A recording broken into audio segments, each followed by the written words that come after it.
Hi, you're on the air. Hello. Hello. Hi. Well, how are you doing? Good morning to you, and how's everything? I'm a little sad tonight, so I thought I'd put the radio on. Oh, boy, and you got me. Oh, this is great. Are you feeling any better? Yeah, I'm feeling a little bit better. That's good. That's anything I can do for you. Yeah, I'm a little sad. My friend Mike can't get a date, and I feel bad for him because he's a really nice guy. Nice guy. Nice. Yeah, he was at a Maxim party last week, and he tried to give one of the models a Roman helmet, and it didn't go over well. I see.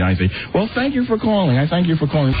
Where else would you rather be than right here, right now? No. You've asked to see them.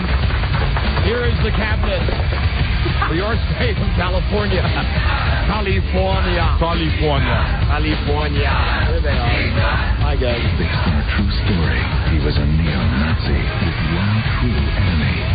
Himself, a man of faith, a man of hate, and a soul torn apart.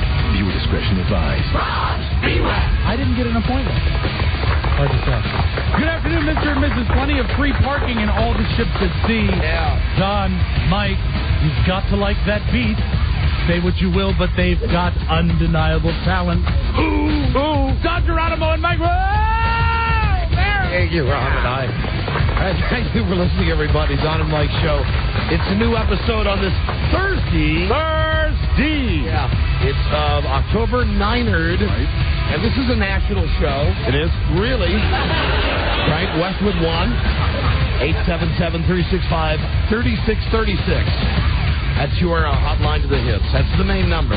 If you live in Canada, call 800-636-1067. Rob is distracted. He was silent today. Canada gets all three. And DC 202-432-1067. And there he is right there. Hi, Don and Mike. Buzz Burbank here. Yeah. Is anyone listening? Hey, what happened?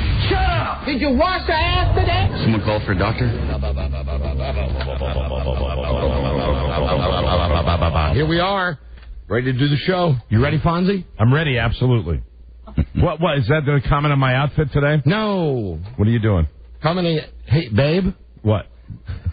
Oh, is that babe, or is that what I'm wearing today? No. Your outfit today has nothing to do with the comment, with the Fonzie comment. It's last night. No, and today. Oh, yeah, yes, of course, yes. All right, I understand. Yeah, I was concerned that it was you simply mocking me, not in general, but just for my... Because this is not even a Fonzie outfit today. No, but last night... This is a Buzz outfit. I'm wearing for the second day this week. Matched again. Last night while we were out at the titty bar with Tom, as I like calling it, lots of years of going to see a trained professional. It's going to take eons to get this out of my skull. Yeah. I think you were disturbed, and I think you were a little rattled. You were a little shaken up last night, and I could not have had a better time. A little off my game.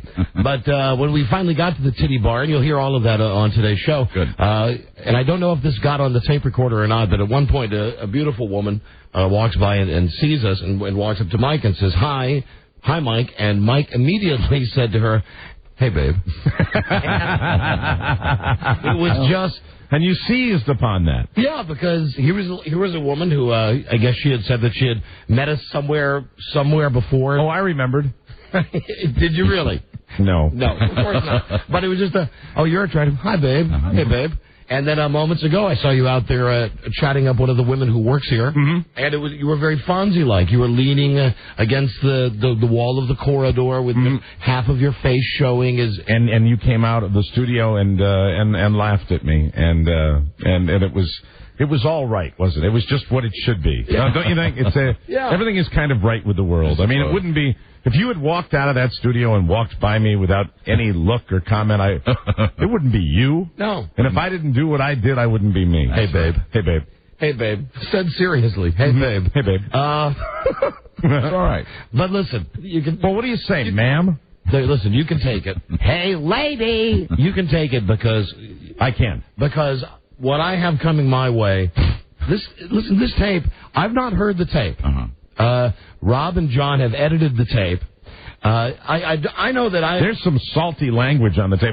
I hope they paid attention during the editing process. I think they did. I have some wicked mood swings on this tape because my drive with Tom originally slated to be 20 minutes through fault of nobody's fault but my own. The trip was doubled. as we made a wrong turn and ended up going all the way to Alzheimer's Reagan National Airport. And there is a parking issue down there. Because the Crystal City restaurant is located in the restaurant district. So it's not just for that place, it's for every other restaurant there. And the magical thing is that Don actually made it to the Crystal City restaurant in about 18 minutes.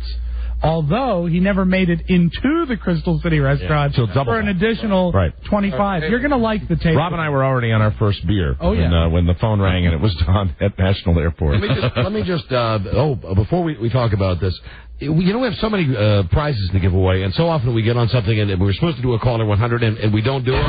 So here's what we're going to do is just have a constant contest.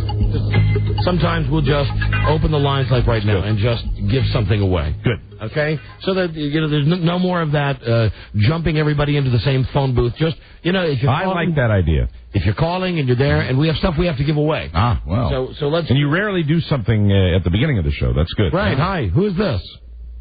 Who, me? Yes, you, lucky winner. Lucky instant contest. Oh, Instant contest. Happening now contest. Hi, what? This is Tara. Tara, where are you from? Maryland. Okay, Tara, here you go. I thought she said carrot. You have won tickets before you can buy them to see Aerosmith and Kiss. Oh, nuh-uh. I've never been to a concert. Nuh-uh. That's right, honey. Wow. Pretty good, huh, Carrot? Yes.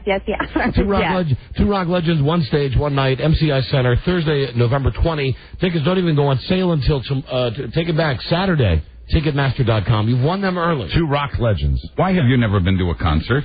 Because Steven Tyler and Joe Perry. Oh, I love Eric. That's a joke. That is a joke. That is an insult. That was the Fonzie. That was making up for the Fonzie joke. But that's an insult. Because I know. The Aerosmith Kiss thing, I take personally. The other stuff, that's goofy stuff. We take it first. I'm sorry. I know you love Kiss. I'm in the Kiss Army. I know you are. Always have been. You're signed up. But I like Aerosmith, too. And you're going to that show. Nuh-uh. Nuh-uh. Because you're an instant winner. Now, yes. Get out of town. That's right. And I was calling you to... Oh, never mind. Never mind what? Now, wait a minute. Now we want to know. What were you calling to bust our chops? What were you calling about? No. I was actually calling to tell you that I may not be able to listen to you guys anymore. You keep making me crash. We keep making you got in an automobile accident listening to this show?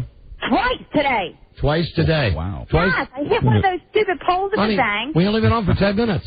Well, I know. A little bit longer here. Well, see, from the replay is from 2 to 3. The best of, yeah. The best of. Oh, I understand. So she's been actually listening for. Oh, okay. That's why they call it the best of. There you go. Thanks, Buzz Shill. Thanks, and thank you for listening. Enjoy the show. And I hope your car. Did you really get in a wreck? I did. Well, I didn't hit anybody. I usually just really mess up my car. This is the 4th time. Wow. The 4th time. I'm sorry to hear about that, babe. Well, no, because you guys really make me laugh. Listen, I'm sorry. We have to go now. Just let me say, babe, I'm leaving. But good luck. Buy perhaps scalp these tickets on eBay. They're very expensive. And buy yourself a rubber car. I could try. But no, I want to go to the concert. Okay, Carrot. Thank you. Thank you for listening. Okay. See, that's how easy the constant contest will be. Hold on, baby. At some point, someone will tap me on the shoulder and just remind me, hey, Dick, hey, Jerkface, give away the prize. And there you go. The prize is given away. Very good. Okay, before boy, I've got all kinds of notes about Tom. First I want to say before we play the tape. Yeah. Oh, and congratulations to the Red Sox who did win their game last night. Yes, they did. Yeah. Yes, a terrific game last night. It's too bad Mike can't be happy about that, but he's not. No, he's not. Nope. I was just talking to Fonzie up in the office. It's it really is kind of. I think a lot of fans feel the same way I do, which is. It's a task. They won. It's a task. Yeah, they won the first game of a 7-game series. Why don't you just be happy then? They won the first game of a 7-game series. So be happy about it. I am. He doesn't want to. No, you're not. Again. I'm not the way you're accustomed to me being with sports happiness. I was happy when they won the series, and I was happy at the end of the game last night. I stood up and high-fived some people. I was very happy about that. But you don't understand. You see, it's just fine. Okay, so I'm sorry, I didn't mean to bore you. No. It's just Don't you understand it? I don't think you understand. You walked in today. You said, you watched the documentary. Did you see the game? I said, yeah, I saw part of it. I went to sleep, but I said, yeah. And I said, well, I thought they won. I said, I thought you'd be happy. He said, and I know what you were saying the other day about Cubs fans. And I got it all figured out, okay? Because you were premature in that. There is not a comparison. I've met enough Cub fans now and seen what their attitude is. They are much more positive than Red Sox fans. They are much more... Yeah. Even though they haven't won either, they have this great attitude, and they're not like Red Sox fans. It's a pattern, Mike. It's a pattern. I was sitting in front of a Red Sox fan. It's a pattern that I've noticed for years and have said, many times have compared you to that woman standing in her nightgown on the front porch on the TV show Cops, the generic woman in the trailer park saying, but I love him. Don't take him away. Oh, it's the same thing. I mean, we keep coming back for more. Classic example. In fact, it's getting pissed off at another Red Sox fan last night, sitting in front of this guy in the restaurant I was in. I'm sitting in front of this guy, and Manny Ramirez hits a home run, and he goes, Manny Ramirez.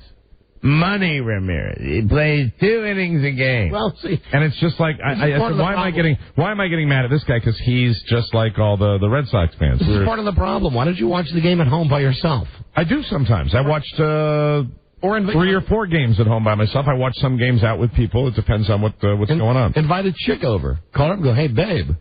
No, I mean, that's not a chick event for me. Chick. It's not. I don't want to have a babe over. You should be happy. I am because your team. What do you want me? I am very happy. I'm very happy. Good. I'm cautiously optimistic. Okay. He just doesn't want to be hurt again. I know he doesn't. Thank you, Buzz. Thank you. But you could be happy. This is the way of something horrible. Thank you, babe. Come on, Mike. Those losers won. And I had to play the Tard card. You should be happy today. I should be happier, shouldn't I? Boston Red Sox won, beat the evil Empire. It felt great. Tom Gavin's handprints, his fingerprints. I asked you not, like having a 2-year-old in the car all over the window. It was a great night last night. It was a great night. All over the passenger window. So come on. I am happy. There you go, Fonzie. You got it going on right now. Come on. No, I don't think so. Here's the deal. I used to get every victory over the Yankees I used to get really excited about. We beat the Yankees just about as many times as they beat us. It's not that big a deal anymore. There is a bigger fish to fry here. And that's beating. You don't take any joy. But also really I won't be satisfied if they beat the Yankees. You don't take any joy out of the fact that I had to spend over an hour last night alone with Tom? I took a great deal of joy in that. Okay, then. When you sat down with him and you escorted him into the titty bar, that was big fun. Well, good. Then be happy about that. Be happy that they won the game. I'm not unhappy. I'm not cartwheel happy. Yes, but because you're not cartwheel happy, you're borderline unhappy. No, I think what you're seeing is something that I don't show you very often. I'm kind of even right now. I'm not experiencing a high, which is really the only way. I only have 2 speeds. And I think the Red Sox have something to do with it. I'm just on this kind of even keel right now. Should have seen me last night. I was screaming a little bit at the TV. It's tempered with some trepidation. Aren't you sort of sad that if they do win, then they've won? No, not at all. I've been a little bit. The trepidation is that the Yankees would go to a 7th game. And have you thought about doing the Bachelor show for us yet? Yes. And? I don't know yet. Okay. So last night, Tom in the car. Oh, you know what? I apologize. I'm not turning your microphone off on purpose. Yes, you are. I am. You know this thing is effed up over here. I know it is. So used to years and years of just pressing these 2 buttons and knowing that they'll be on. Right. And now I have to press a different. I know what you're saying.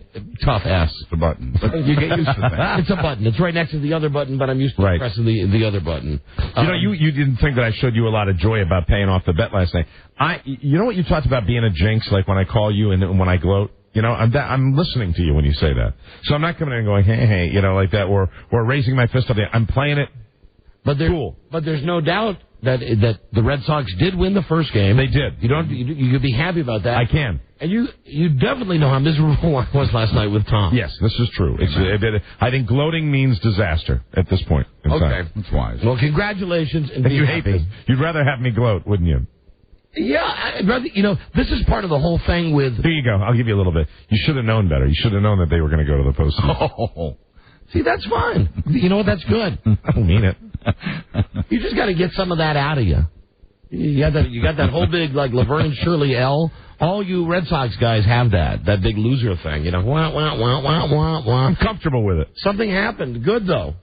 Your team won. Mm-hmm. I had to spend 40-plus minutes in my automobile with Tom Gavin. Thank God Buzz was there for part of the ride. I got to witness some of that. One thing I noticed, people that watch the game with me that are surrounded by me, I frighten them. That's how intense it is. I don't talk. I just sit there and stare at the TV set. It's not a pleasant thing to witness, and I think it contributed to the demise of my marriage also. You frightened me. But I was happy with the bet early in the evening. Sure. But even more than going to the restaurant, having you meet Tom and have Tom get into your car. Yeah. And I was trying to work him up as best I could. I know you were. And I can get Tom very excited. And you did. I think.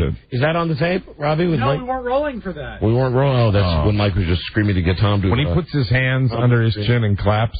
Yes. In that curly way. Oh, there's nothing I like better. All right. Now here's what I wrote as soon as I left the titty bar. I went right to the car. Oh, made notes. And pulled out the note. Good. I pretended like I was on CSI. I'm looking in my car now. Looking at the evidence of where Tom. Tom has been. Get some of those hair samples. Tom's finger/handprints all over inside front windshield, passenger side inside window. So the front windshield, he was actually reaching up and touching that. Well, we were trying to call OnStar. Oh, and he thought to call OnStar he had to touch the windshield, the glass in the car. You're trying to call MedStar. No, he said MedStar. He thought he must have experience with that. Then I have noticeable odor. Which I am not exaggerating about. And I testify, I back you up on that. You are not, because when I greeted him at the hotel where you picked him up, I noticed that immediately. I leaned into the passenger side of the cab that he was riding in, the wheelchair-friendly cab. Yeah. Now, is this on the tape, Rob, or do we have to explain the problem at the beginning? Which wasn't segment one of the tape is our secret meeting behind the hotel. Our Sopranos late when meeting. The security at the hotel thought that we were doing some sort of sting operation. Yeah, unfortunately not on the tape is when the cab driver almost shut Tom's head in the door. Yeah, really almost crushed his hand. Yeah, but he needed that cane. His lovely hand, his lovely manicured hand. Yeah, it was in my car, touching my stuff. He was the worst at that. He's a pack rat, too, isn't he? He carries his stuff with him. God, and he's got this bag that he brings with him. It's like an old-style beach bag. Right. And, I mean, it's got rope on it. It's got no modern plastic or anything. And he pulls this thing open. It's like, got all sorts of things in there. It's like something you would take if you were really going to sea. Yep. And you had a duffel bag, and you threw your belongings in there, and you had some rope in case you had to tie your boat up. Well, he's a little pirate. That's what he's got. And on more than one occasion, like one of us said, "What do you got in the bag?" And the answer was always, "None of your business." Yeah, he didn't want anybody going in the bag. I think they were medical supplies. I saw a Walkman in there, but I don't know what else. Really? Yeah. Take a Yui, Don. Gotta take a Yui. Yeah. Take an effing Yui. Do you know what I noticed about him also? At one point during the evening when we were in the restaurant, Crystal City Restaurant, the Titty Bar, you handed the microphone to Tom, and do you know he had perfect mic technique? Did you notice that? Yeah, he does. He would talk to you, and then he does the back and forth, and he does it really rapidly, too. Like he's done it many times before. That's all he's got. Better than Larry Bud Melman. Yes, very much so. So we've got this tape, and the problem is, well, hold on, before we do that, they got two things here. We got all day to get to this tape. And frankly, I'm not looking forward to hearing it because I'm concerned that some of the real me got out. I think you're going to be okay. I mean, I'm concerned because I was... At least in the car. I was genuinely unhappy, but trying to mask it. You did a great job. Did you say something about me? No. You warned me last night. Now I'm starting to get concerned. Or was it just a generic yelling about me? No, well, that was when it looked like... here's the thing. We got to the hotel, and I got there first. Shock.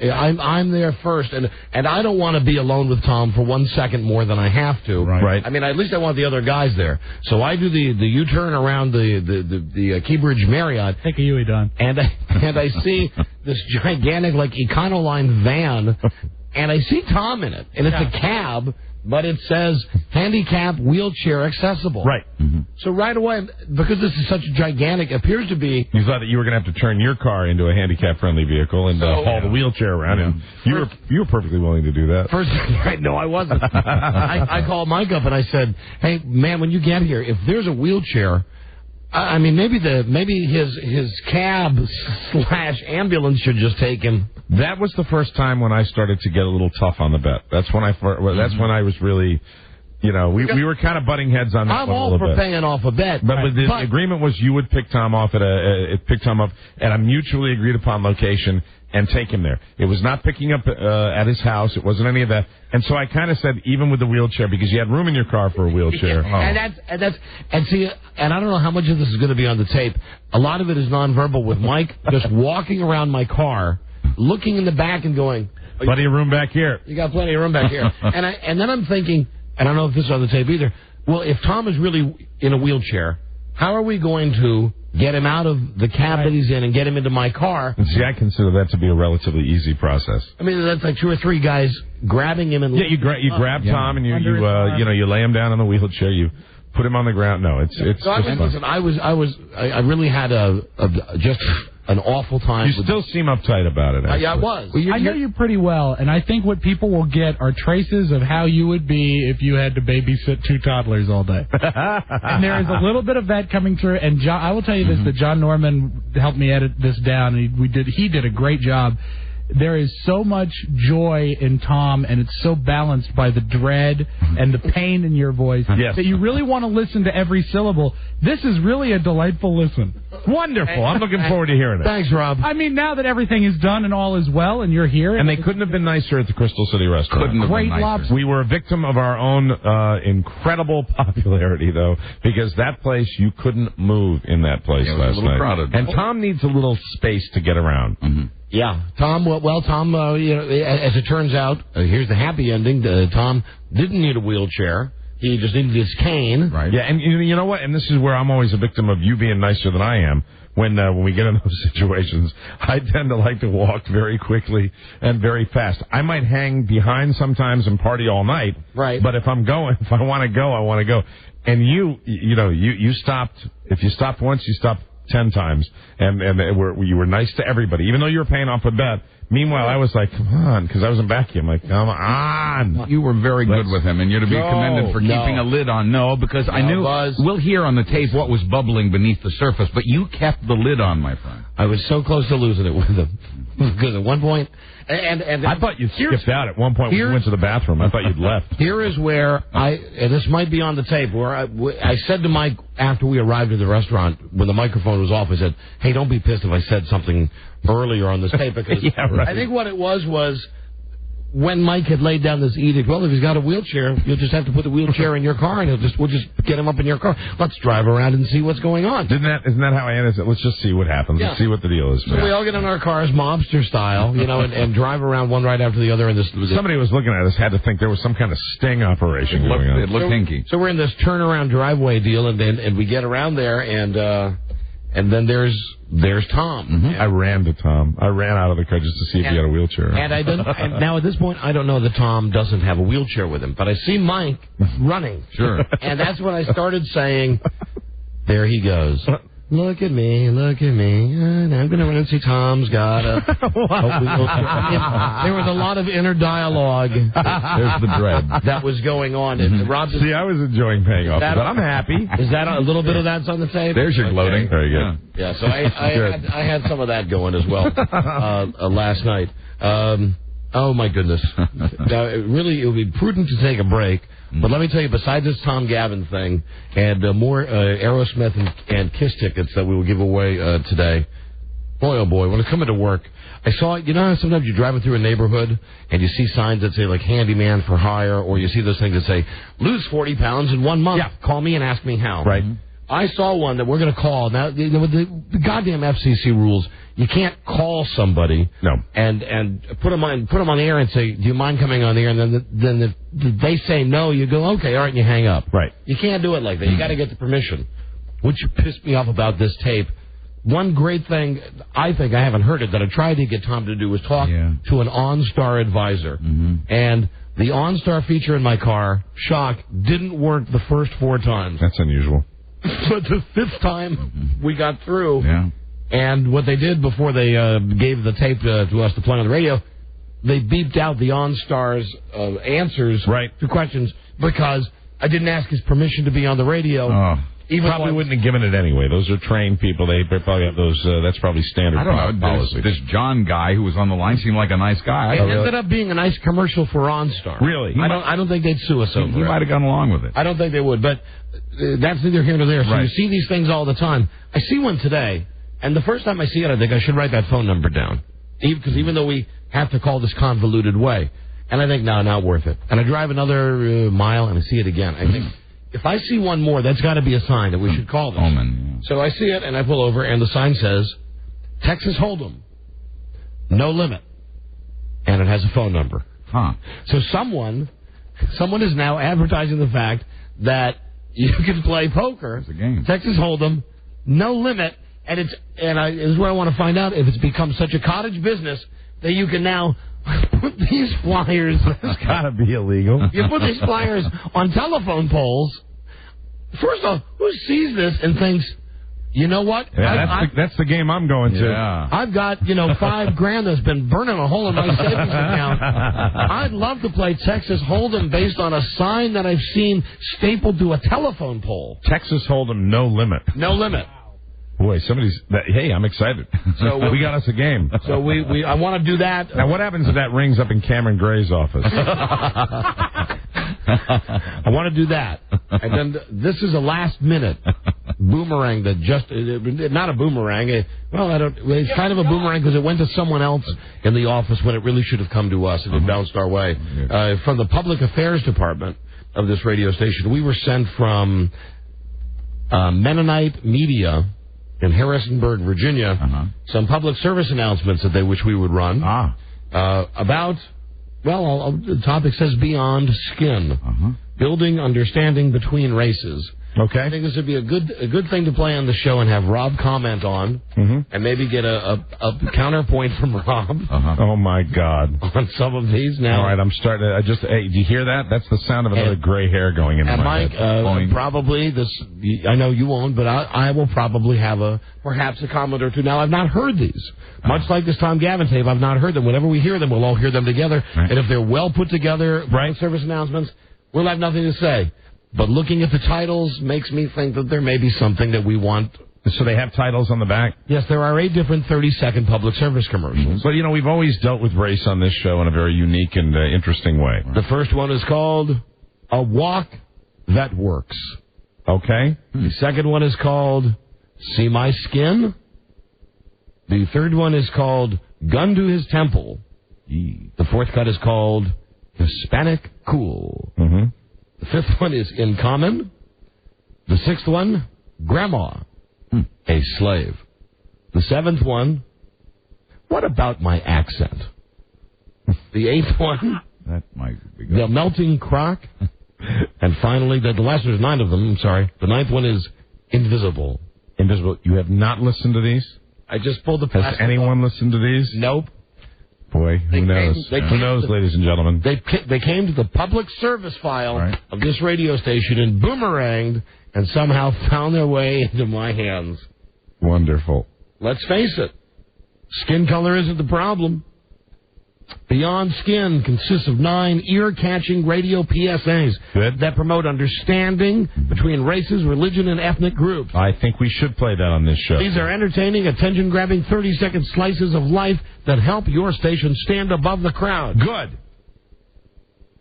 WBRT in Kentucky says, these are great PSAs. Excellent. You are a great PSA. Beyond Skin, I thought originally that was going to be, Mr. Skin had something that he was going to. No, the spots in Beyond Skin, Mike, were written and voiced by Dr. David Oshberger, a longtime radio commentator of the award-winning Choice Radio Services and blah, blah, blah, blah, blah, blah. So, listen, that's in the to-do file. Very good. At some point. Wonderful. just to hear that. And well, we've got a lot going on today. We do. And let me see the Tom stuff. It's right here. Is it number 2, Rob? Yep. We're out here at the Keybridge Marriott Hotel where Tom's van is out in front. We're just about to pick him up. We're here with Don. All right, here's my trepidation. Listen to him. I met... Listen to the delay. Yeah. Okay, here we go. Pay the bet off. Sucking it up. If we hit a break here, we'll be able to hear more of this. Good. At least as much as I'll allow you to hear. Oh, no. No, you can hear as much as they got. Come now. And that's another thing that I'm worried about. I really don't know because I wasn't thinking about this like a bit. I was thinking I'm driving my car and holding a microphone, and next to me is, Tom. Yeah, Rob, I think, said that he could tell that you were doing about 10 different things when you were driving as your car was erratically careening down the road. Did you say that? Bastard. You were all over the place. Well, I defy you to drive with Tom, grabbing the phone, grabbing the wheel, pressing the buttons. You had a lot of tasks to handle with Tom in your car. Tom was helping. Okay, we'll be back, everybody. Stay there. This is the Don and Mike Show. What exactly are we looking at here? What do you mean? What? I mean, is it the Is it the Frank or the Bean? Right. I don't know. It looks like I think it's a little bit of both. Break them veins! Break them veins! What's that bubble there? What do you think? It's a... Well, how the hell did you get the beans above the Frank? I mean, I don't know. It wasn't like it was a well-thought-out plan. There really does seem to be an awful lot of skin coming through there, so I'm going to find some Bactine, honey. The Don and Mike Show. This is Ghetto-licious! You can call Don and Mike anytime from anywhere in America. 877-365-3636. They're ready to believe you. Is anyone listening? Suck Me, the Don and Mike Show. Right. Let's see. Listen, the Matrix contest, the Westwood One thing. Win a trip to the premiere of Matrix Revolutions in Los Angeles. It's the first time Westwood One has actually ever given us anything to give away. They are very generous, and we're excited about this contest. It is a contest just for people who listen to this show. Mm-hmm. Call, and it's Westwood One. They just, they can't do it where they say, we got the prize, give it away. Right. No, they want a little control, and who can blame them? You have to call their database. Right. Actually, all you have to do is leave your name and phone number, and you can do it as many times as you like. 1-888-635-0643. Right. Or the phone number is up at WJFK.com. And the nice thing is, each time you call to enter, you become part of the Westwood One family. And also on WJFK.com, we were just looking at some pictures from last night's adventure with Tom. Ah. The pictures do a very nice job of painting the picture. Again, I'm not pleased because when you look at the one, you look good though. You look like you've lost weight. Yeah, but one of those pictures of me, I'm really looking there. I have a look on my face that look pretty damn dapper if you ask me. But you don't want to send that out to people and say this is unhappy dapper Donnie. My favorite DJ. Wow, look bad, but Tom looks excited, and there's one photo of Rob where Rob is just ear to ear, beaming, loving the fact that Tom is doing the trick where he puts the cane on his head. Who doesn't like that trick? So anyway, go to WJFK.com and there right now. Anyone listening? Rob had a lobster tail. Let's get another contestant. I want to say constant contest. You can say that. Okay, constant contest. Hello, Don and Mike Show. Hello. Hello, you win. Well, thank you very much. You're very welcome. What is your name? This is Herb. See, the thing is, we'll just break in whenever we feel like it. Right. Just give something away. Right. So if you're calling, I mean, this would be a reason to call, because you never know when we might do a contest. But also, we'll stop doing this if we pick up the phone and people go, I'm just calling in case you give something away. No, so, have a game plan, have something to say, and then you might get the added bonus of the prize. Good. Now, you won the tickets for Aerosmith and Kiss. Won them before you can buy them. MCI Center, Thursday, November 20. Tickets go on sale this Saturday at 10 a.m. at Ticketmaster.com. But you must have had another reason for calling because we didn't say we were doing a contest. Well, I was there last night and had a few favorite moments. Oh. You were at the Crystal City restaurant last night. Well, I was in the area, of course. Being a married man, I would never go to such a place, you know. Right. Gotcha. Nor would I. All right, go ahead. What? Tom winded in the middle of 23rd Street. He just started gasping for breath. And we were in the middle of the street, and he wanted to stop. And Mike told him, well, that's probably not a good idea because there's lots of traffic. Yeah, Tom, he has a little trouble getting around. We got to help him. We forget sometimes he is not as mobile as we are, so we had to take a couple of... He's not a real boy.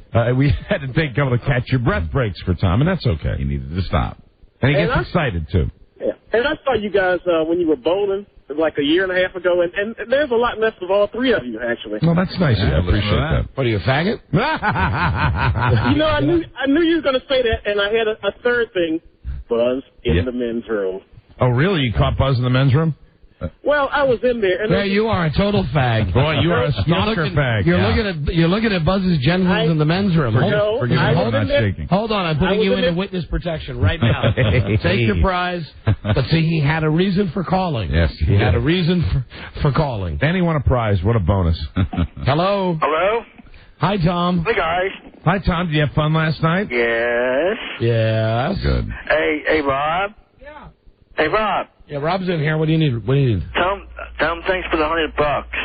Oh, you're quite welcome, Tom, but you might want to thank Don. That money didn't come from me. Oh. You gave Tom $100? Yeah. I had fun last night. When you all left. Get home. Yeah, when we left.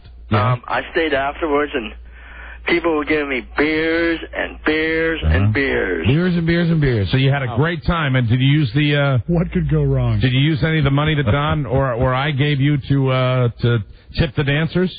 No. No, my money that I gave him was partly to get him home, and the rest was for whatever Tom wanted to do with. I slipped him a 20 on the way out. Not 100, but I thought I said specifically, I said, use this for the dancers.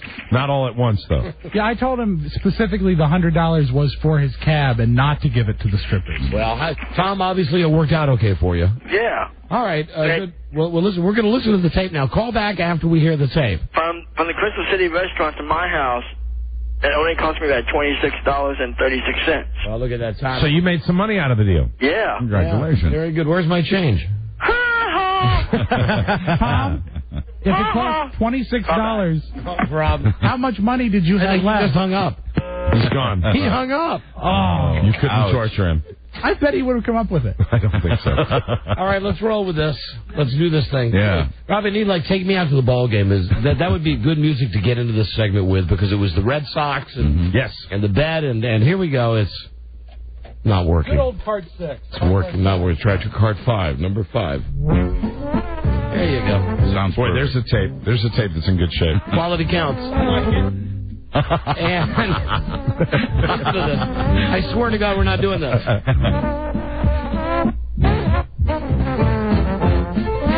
not doing it. You're listening to the all-digital Don and Mike studio. Radio tomorrow. And now it's going to end strong. Let's see what happens when it recues. Listen to that. I know. This is just the hiss. The hum. That would be like something you shouldn't hear on the radio. It'll probably burp. If I go, give you just the beginning of the Take Me Out to the Ball Game. Here we go. There. Well, no burp. No burp. Sorry. There. Well, now it operates perfectly. It's perfect. Yeah. No burping. Let's get to the last night. We've set this up. We're in the parking lot now. I'm flipping out. I'm just telling you in advance. I'm flipping out. And here we go, live to the Keybridge Marriott last night, approximately 7:30 p.m. Well, a little before that, actually. We're out here at the Keybridge Marriott Hotel where Tom's van is out in front. We're just about to pick him up. We're here with Don. All right, here's my trepidation. That's the best. I meant what I said. I'll do this bet. It appears to me I arrived here first. There's a shock. Come around the corner. Yeah, I apologize. I was just being a dick. What did that mean? That you're always first? Yeah, that even for my own execution, I showed up first. Okay. I was there on time. You're very punctual. I was there, but I only said that because I was just being a dick. Freaked out a little bit. Just being a dick. I see parked not a cab, but what appears to be a giant truck. It's a cab service, but it says handicap and wheelchair accessible. I call Mike and say, I'm not putting his wheelchair in my car. I'm not.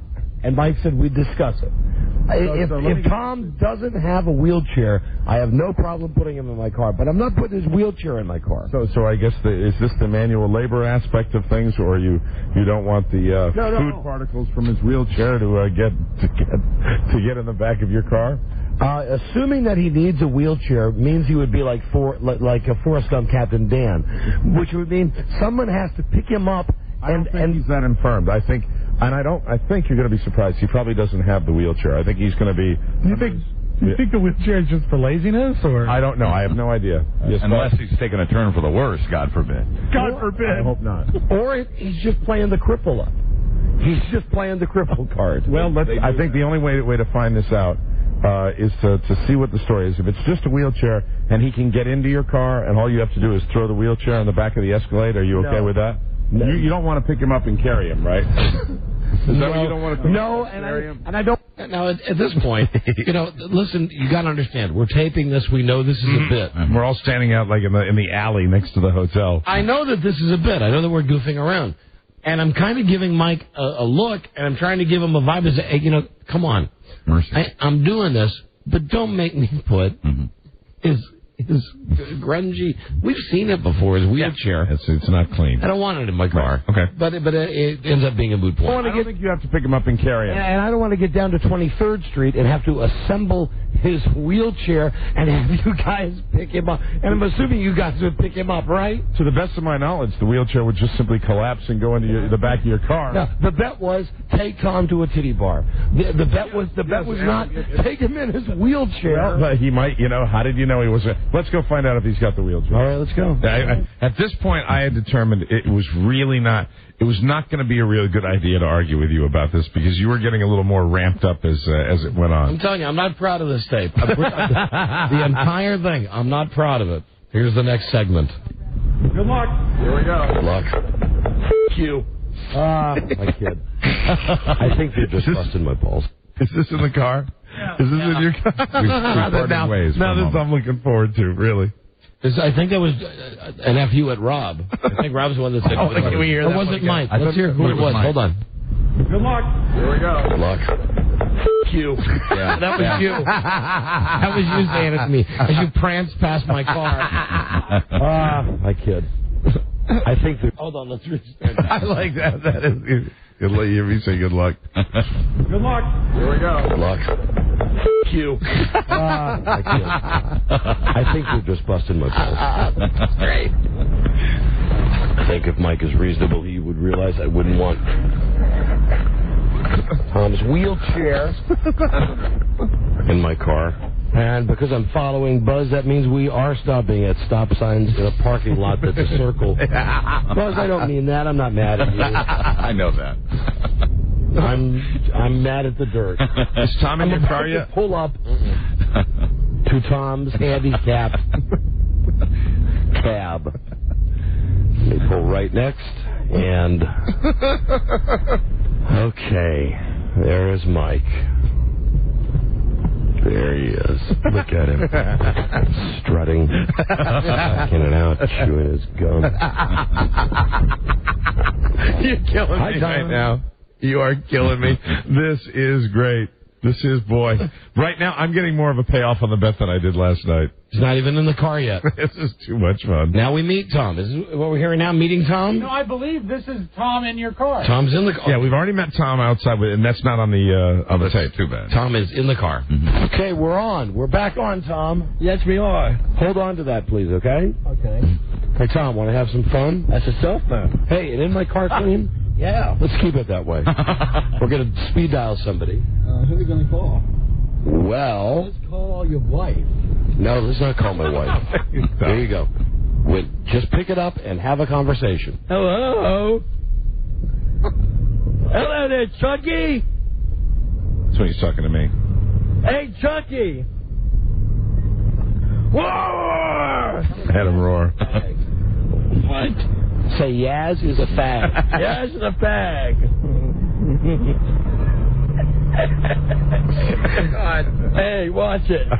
Tell him you gotta go. You to him.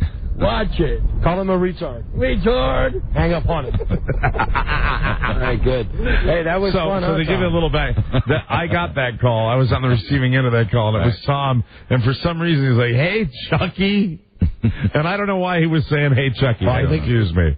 Does he say it here? Coming up? You didn't know who it was. Right. Yeah. Listen, hold on. Here we go. That was Mike O'Mara. Oh, hold on. I gotta back it up a little bit. Because he asked. It's funny. You didn't know that was Mike? No. So, hold on. Tom. Watch it. What? Whoa! Yaz is a fag. What? Say Yaz is a fag. Yaz is a fag.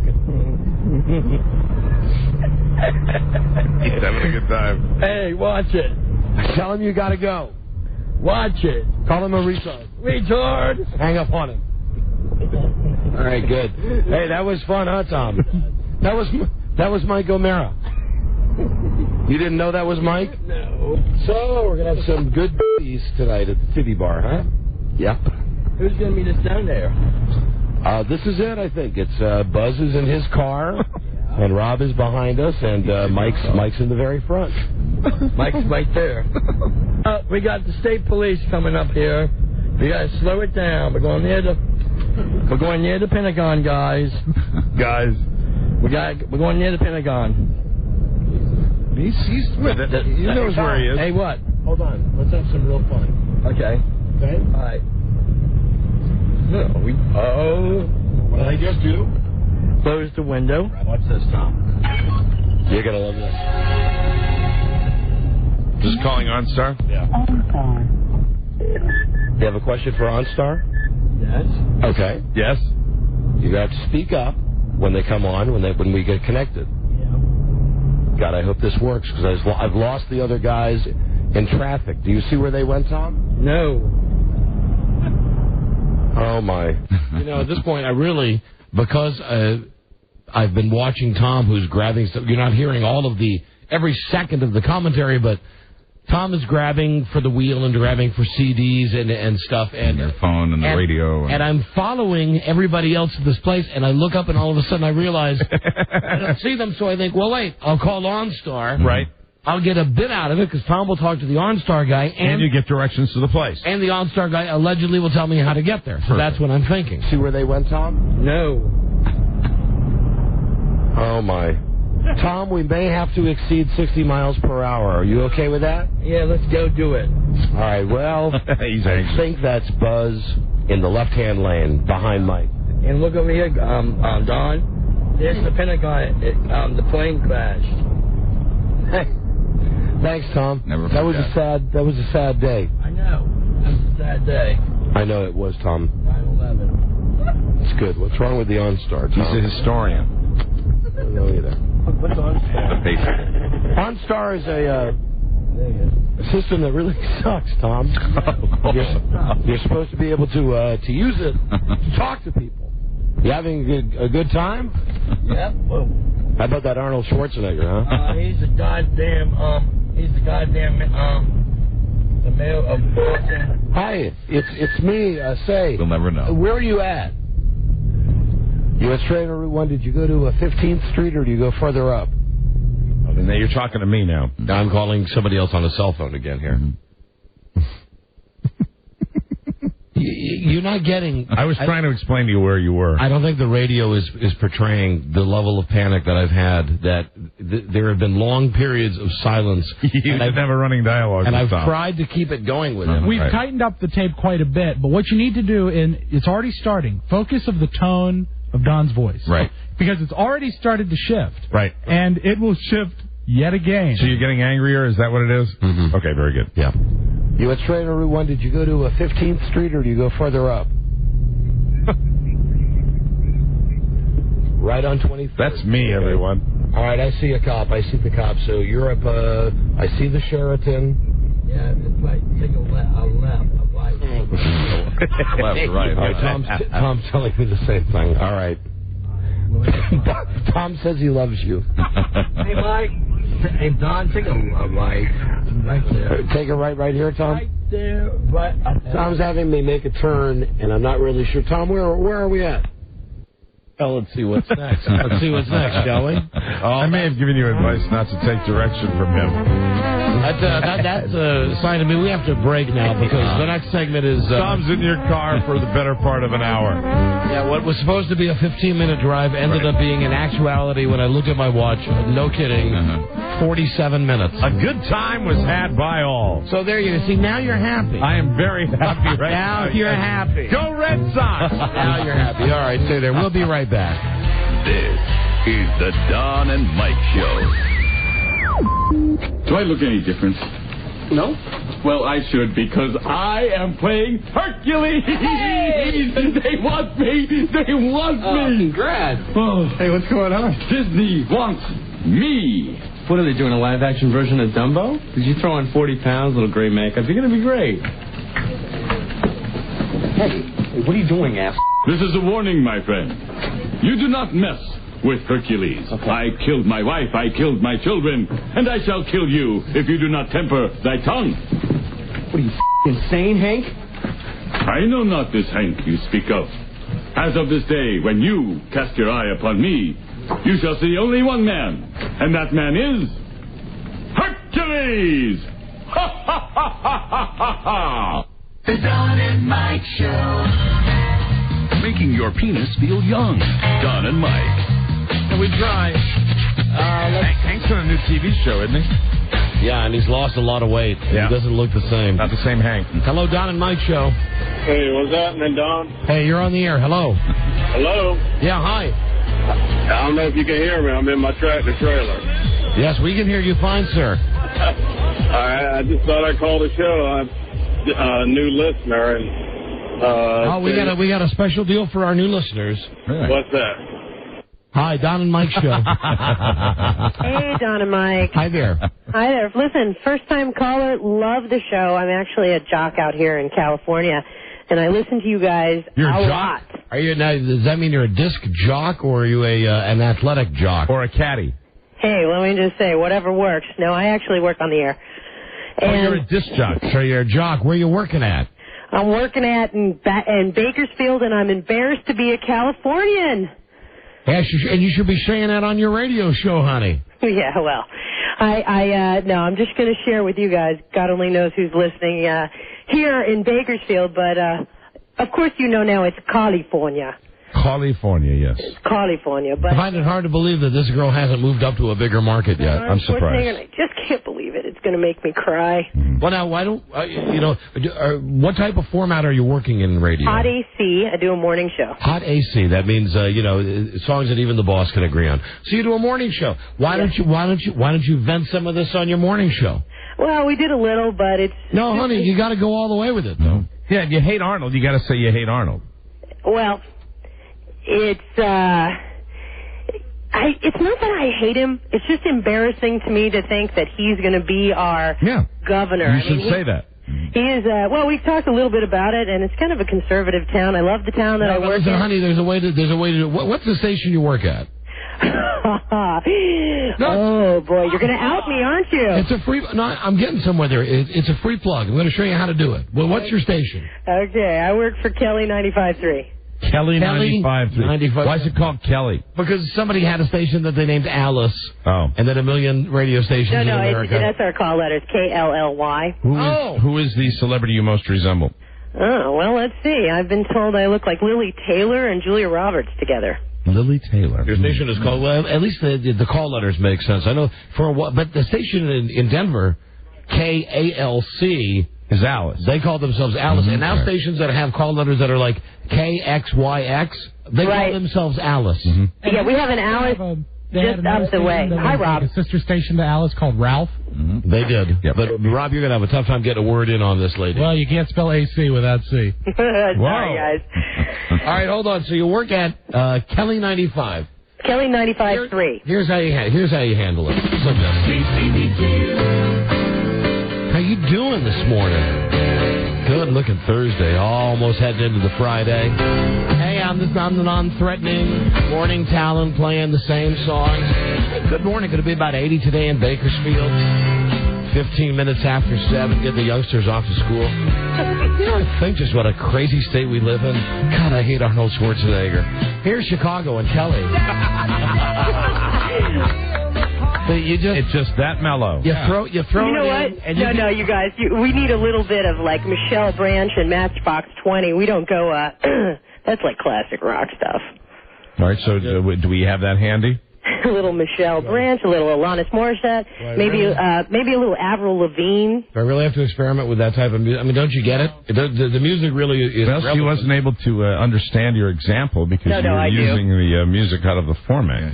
No, I'm joking, guys. I get it. You're absolutely right. Now, perhaps though, with another example, you would understand a little clearer. All right, let's see. Maybe. Please, Mike. Maybe another example. Yeah, I think that's important. Let me see. What would you play on your station? Would you play Down Under by Men at Work? How about Get in Line by the Bare Naked Ladies?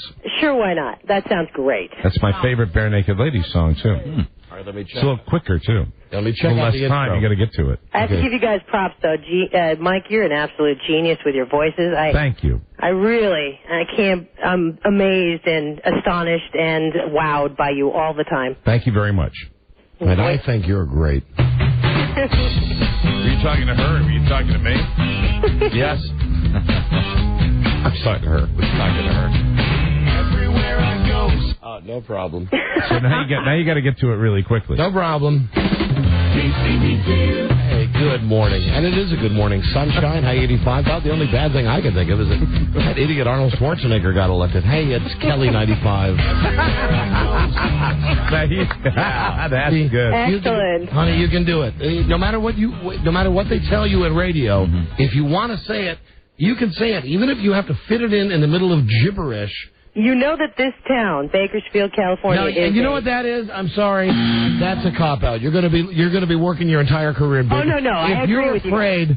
If you are afraid... You say it with a smile in your voice. That's what Don was doing. You say horrible, mean things with a smile in your voice. But if you're afraid to say that Arnold Schwarzenegger is an idiot or you're embarrassed to be from California and you have a radio show and you're afraid of the backlash in Bakersfield that might cause... No. I'm not afraid of anything. I'm just... Then do it. Do it tomorrow. Super conservative town. They love. Honey, it's not a. Listen, it's not a super. What's so super conservative? What's the worst case scenario that you got on in the middle of one of your radio records tomorrow, and you said, "Hey, and they fire me." That would be the worst. They would fire you for saying Arnold Schwarzenegger's an idiot. Things have happened, but I'm not afraid. Don't be afraid. Then press forward. Give me the phone number for this radio station. I'm gonna bet you.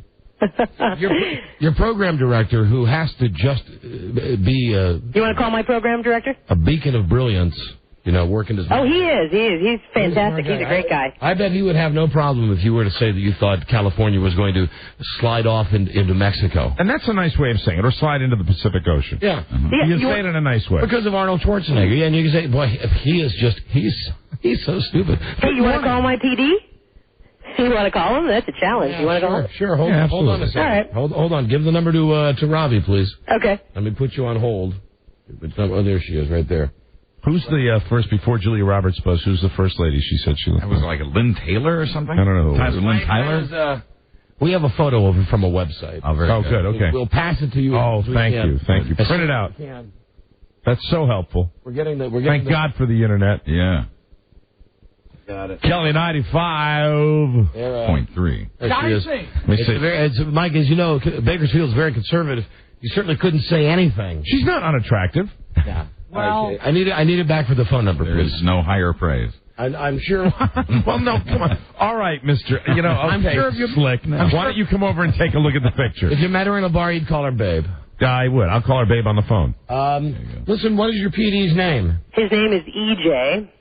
EJ, of course. And Mike, was that a backhanded compliment? Yes, it was. All right, just Don't pay any attention to my competitor over in the news booth. That's I was kind of feeling the wrath, a little red on the face, maybe a... No. Hold on. She is a DJ, though. She's a handful. She's all DJ.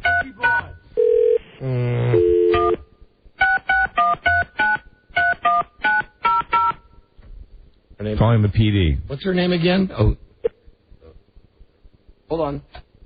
Hey, hello. Yeah, we got to find out if she does the morning show with the PD, which is always a possibility at these stations. That could be. Don, we should find that out. Hold on. Because the PD might be the morning guy, too. All right, there you go. You can ask her. Hey, Darcy. Yeah. Is the PD the morning guy? No, it's Dean, and he loves you guys, too. Okay. Actually, all right, he just checking. All right, then does the PD do an air shift? Yes, he does. He does middays. All right, very dangerous. All right, hold on a second. Hold on a second. Yes, Buckley Radio. Is EJ there? Yes, my name is Don. I'm a friend of Darcy's.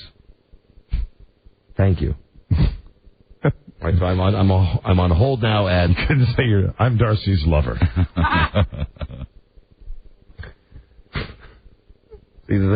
I'm imagining because they said who's calling.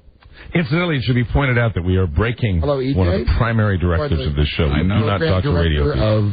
Of Kelly? Yeah, I have a comment to make about the morning hostess. I came by the station to pick up a prize today, and when I was leaving, on the way out, I said something to her like, "You're Darcy," and she said, "Yeah," and then I said, "Oh, you really sound so sexy," and she said, "Well, thanks," and then we went out into the parking lot, and she said, "What CD did you get?" And I showed her it was the Bare Naked Ladies, and then she said, "How would you like to see a real Bare Naked Lady?" And then she brought me back to her place, and I think she gave me a roofie. Yes, she did, and I don't know who to call. I mean, it's weird. I understand that the circumstances in today's climate are weird, but I just had to say that she groped me, she attacked me, she abused me, she made me do things that I didn't want to do to her. What happened when you woke up in the morning? You hear laughter in the background because I have the radio turned up. Let me turn the radio and TV down for a second. Woke up in the morning. Got cranberry juice. When I woke up this morning, there was cranberry juice around around my rectum.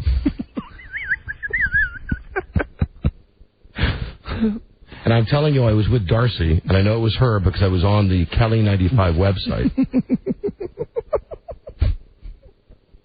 Listen, what do you mean you'll make a note of Don? Okay, so now, okay. Why didn't you tell me you knew? Is this girl really your disc jockey? All right.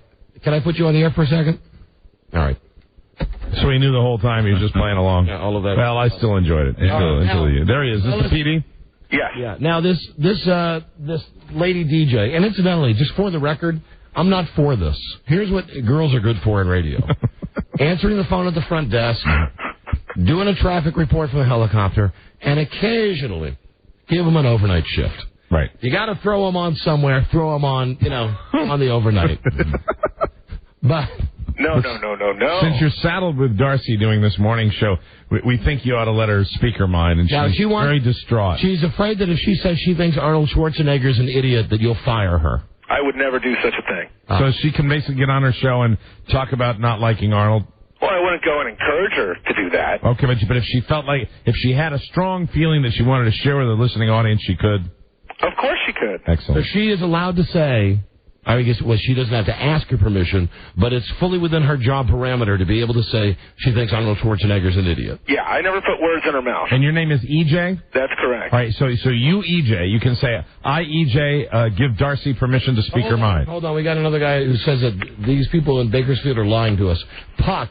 Hey, this is the program director of your station, man. Right, KGEO. Hi. Yeah, just thanks, Darcy, for dropping call letters, by the way, on my station. Hey, listen, dude, our guy. No, I understand him. But let me just tell our guy, don't worry about it. We wouldn't mention it. I've not even heard the station, but don't worry about it. We could say Kelly, whatever the frequency is, people will turn it on. As she already said, they'll hear a stupid song by Michelle Branch, Avril Lavigne. They'll figure out it's a one-trick pony, and they'll leave it right away. I got no problem talking about our competition here in Washington, D.C.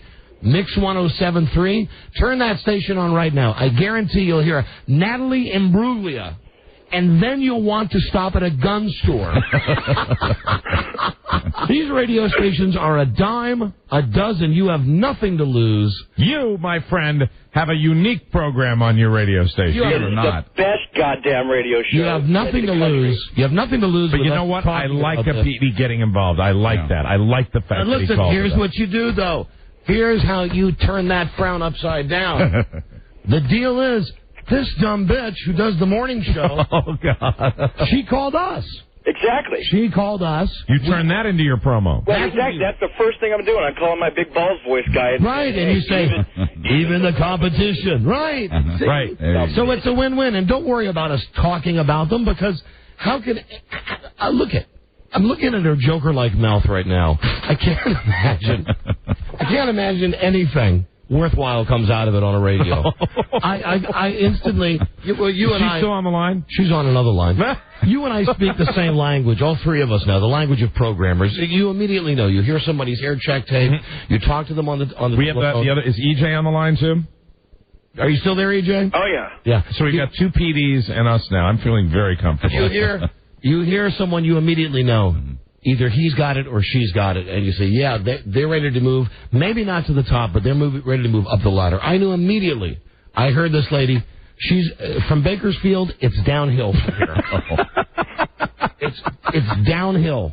I wish her Godspeed, because it's a hard business for a woman to get into. But just for the record, EJ, you have given permission for her to speak her mind, correct? Always. All right. The easiest way for her to get out of Bakersfield is to sleep with as many guys like EJ as she can. Because, frankly, that's how it works. Is that your final advice? Is that the final advice you would have for her? You might be sleeping with him now. Is she sleeping with you, EJ? No, she's not. All right. I think she chooses the other sex. I think she switch hits. Oh, well, that's good, too. That's Not that there's anything wrong with that. Yeah, absolutely. Not that there's anything wrong with that. Calm down, program director at our station. Pissed. What? You're pissed? Why are you pissed? Well, I'm pissed because this dumb broad calls up, and that's fine. She works for a radio station in Bakersfield, but then you sit there, you drop your call letters. Hey, listen, for the last time, guy from KGEO, our station, will you please get over that? Will you please give your audience enough credit to know that it's okay for us to badmouth the other station? Eventually, we're going to go to a place where they're going to not be made to look the greatest. Right. Well, it's difficult because you're trying to build up. We got I think it's only fair to bring Darcy back into this conversation. Okay. All right. Hold on. Is Darcy? Hey, by the way, guys, thanks for the support, really, on the female host. I feel good about it, and just so you know... I know, it's hard for you. I'm not stooping my boss. EJ said that you're not sleeping with him. We established that. He's a good guy. And the other guy over KGEO, I don't know, when was the last time he had some? That's my question. See, that's why I thought it was important. He's having a tough time. I thought it was important to bring Darcy back. The funny thing is that I love this show, so he should be complimented. There you go. He is. And I think Darcy, you have the permission of your lover, EJ, to say this about Arnold Schwarzenegger on your show. And our guy... what's our guy's name? I forgot it. His name is Puck. Hey, Puck. Puck, do you want to say anything to Darcy? Darcy, thank you for giving me plenty of promo material. Hey, you know. All right, hold on, all of you, hold on a second, please. Everybody, hold on, because there's another DJ phoning in now. Oh God! And it's not Tom Gavin. It's someone from some other area code. Steve. Yeah. Where are you a DJ? Hey, I'm in Bakersfield, guys. What's up? You're in Bakersfield. We've got the entire Bakersfield radio Mike, community. Mike, yes, sir. Mike, I got a question for you, buddy. Where's your class attack tonight? Well, now, is that just you or what? That was a guy. I'm sorry. It was from the. Oh, I thought he might have been indicating that they were all busting on us here, but I don't think that's happening. All right, well, let's let EJ go right now. Hey, EJ. Yeah. Tell me something. What do you got coming up at 5 o'clock today for that big drive home? We've got the big SAT 520 question of the day for your secret lounge tickets. Yeah. You are a douchebag. Yeah. Goodbye. Thanks for taking our call. See you later. Thank you, EJ. Dope. Man. And you, honey, say that tomorrow when you're... I can't say it. F-bomb hilarious. All right, Darcy. See, I can't say that on my show, so I can All right, say it on your Darcy, have a nice day, and thank you for calling. Goodbye. Go put that big Muppet mouth to some good use.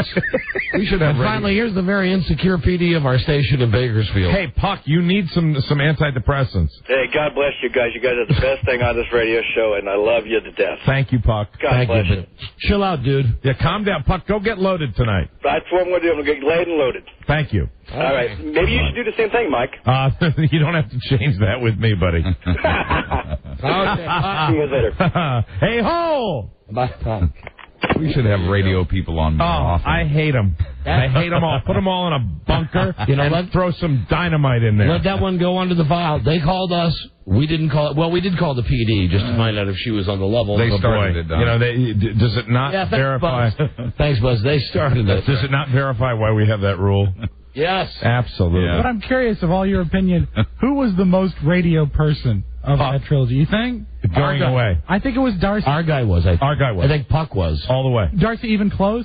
She was as far as the female, yes. You know, the guy who was really kind of like whatever EJ was EJ. Because when Don asked him what he had coming up at 5 o'clock, that's the funniest part when he talked about it. The SAT question of the day. For Tickets to Secret Lounge. He knew that would be funny, so that was the guy that I ended up liking. You know what she does? It's a he said she said show, right? So it's the guy with the goatee, and it's her, and he must say something like, "Hey, I want to tell you something. Last night I was watching TV and I saw some jiggling," and she would go, "Stop it! Stop it!" Stop. Meanwhile, here on our show, she dropped the F-bomb like it was no problem. Like that word comes out of her mouth every 15 minutes. God, I love radio people.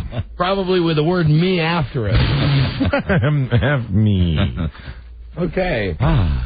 The Tom tapes. We'll have to continue those in a moment. Okay. Hey, Mike, why don't you go out and get laid? Eat me, Puck. Oh, no, Rob, no. Negative. Puck. Negative. Oh, Puck. Uh-oh. We just screwed up. Yeah, we didn't. Please disregard those touch tones. False alarm. Puck you. We're doing the constant contest now. Mm-hmm. I got a constant contest. I want to dedicate this one to Darcy if she's out there, honey. Because I really meant what I said to you. With love. Oh. Was that disappointing? Yeah. Don't push too hard. I'm sorry. It was a sweet nothing. I'm sorry. Not sweet. I do. And it was something. Yeah, I don't know what's wrong with this. Does it smell bad, though? Not really. You've done better. Yeah, I know. Sorry. I tried to work it up for you there, sweet Darcy. Sweet Darcy. Oh, EJ. I love you, EJ. I love you, Darcy. We pulled it over on them, didn't we? Yes, we did. Meanwhile, our guy at our station is going, God damn it! Our guy's going nuts. Right. That's right. Radio. What would life be without it? Okay, more Tom coming right up. This is the Don and Mike Show. A bitter cold night. The Giants, with a victory against the Eagles tonight, could reduce the edge to a half a game. Not on camera now. We're in Philadelphia at Franklin Field. The score, the New York Football Giants 13, the Philadelphia Eagles 9. Don and Mike Show. You can call Don and Mike anytime from anywhere in America. 877-365-3636. They're ready to believe. Right. Oh, what a hoot and so totally refreshing. Thanks, Fred. Creating their legacy. Don and Mike. Here we are now. We have the Tom Gavin tape. We're not even to the best part. Yeah, the best part is yet to come. You haven't even gotten to the restaurant yet. No, but we have on the telephone now someone that we would drop everything at a moment's notice for. Now, they're so uptight about us talking to Troy Aikman, like he's never heard the type of vial that we throw out on the radio. Or bile. Here he is, our vile bile. Our vile bile. Our bile in a vial. Now, I've been asked to introduce him as Troy Aikman, Fox NFL analyst and Sporting News radio host. Hey, Troy. Hey, how's everything? What's up, dude? How are you, Troy? I'm doing good. So your handlers, the people who protect you from radio shows, were very upset that we might ask you something that would be somehow interpreted wrong. And what they don't know is that We're the biggest jock sniffers on the planet. They're very, very protective over there at Sporting News Radio. And they probably also don't know how tough you have to be to play in the NFL. There you have it. You don't need to worry about us at all. And now because you have a job in radio, you know how tough it is, how demanding, how physically tough it is to be behind a microphone, eh? Very few people out there know how demanding it can be. My first question, Troy, how many concussions have you suffered since you joined Sporting News Radio? Just a couple. All right, very physical up there in a three-man booth. It gets physical at times. Very good. So you're up there with those other two guys. Now we've had Chris Collinsworth on the show, Giraffe Neck. He's funny. He's funny, and then you've got the other guy. You've got the announcer Joe Buck. We've had him on. Joe Buck is a very funny guy. A very good guy. He's like Bob Newhart, buttoned down. Yeah, absolutely. I love him. He is extremely talented. So Troy, extremely funny. My question is, when do we see the wacky side of Troy Aikman come out during these games? I don't know. I don't know that you get to. I think my job is to actually try to bring a little bit of focus to the field. I think that's why I'm in the booth. And that's right, that they do want that, but I think just one time it'd be funny as hell if you just... Maybe decked Joe Buck? Yeah, I was... not, slap him. Slap him like just bitch slap him. Just slap him, because one time... See, I like him. I hate saying that, but... No, how about he bitch slaps Chris Collinsworth? He could do that. No. Me or Chris, or Joe? No. Hey, wait, here you go. Joe Buck bitch slaps Chris Collinsworth, and then you break it up. No, all you have to do is just...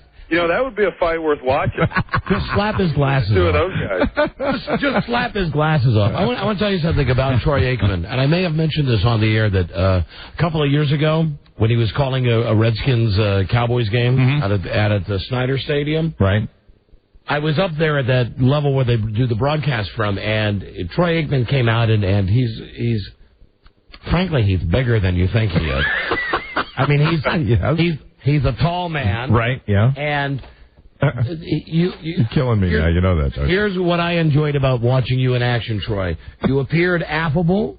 You appeared willing to say hello to anyone who came up, sign an autograph, be a pal. But at the same time, and this is a compliment, I mean this. Okay. You gave off a vibe that said... Stay away from me. Right. There was, you get those. I saw people go, hey, look, there's Troy Aikman.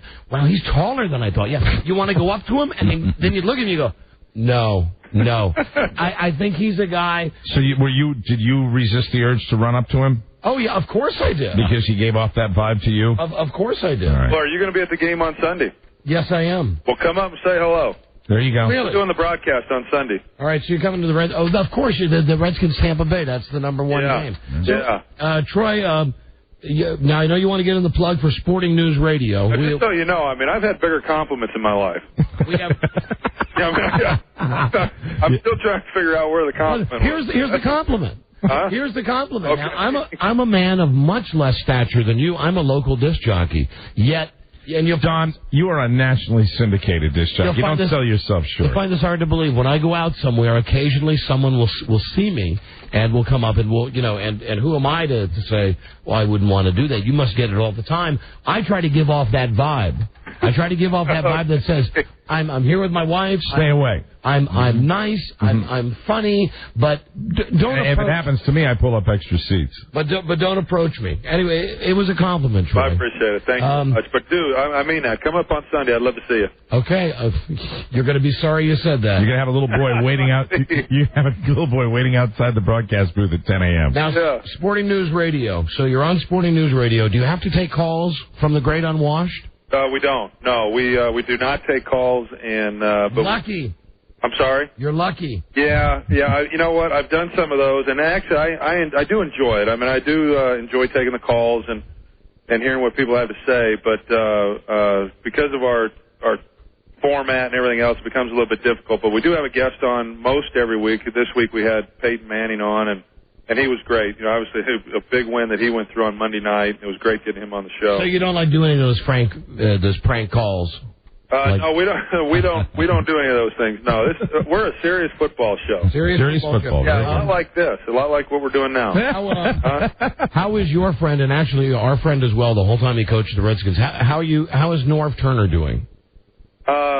He's doing good. He's ready to become a head coach again, I'm sure, and he's doing a good job as coordinator with the Dolphins right now. But he enjoyed his time in Washington. I think it was a frustrating finish for him, but he went through quite a bit, and I think some people are able to look back, and I know that he is, and I would be one of those as well, that can look back and think of what he went through and what the team went through during that tenure, and I don't know that maybe some people realized maybe the job that he was able to do under some pretty trying circumstances. He got treated bad. I want to ask you about, with the Cowboys, and I'm sure you've probably spoken about... Yeah, go ahead.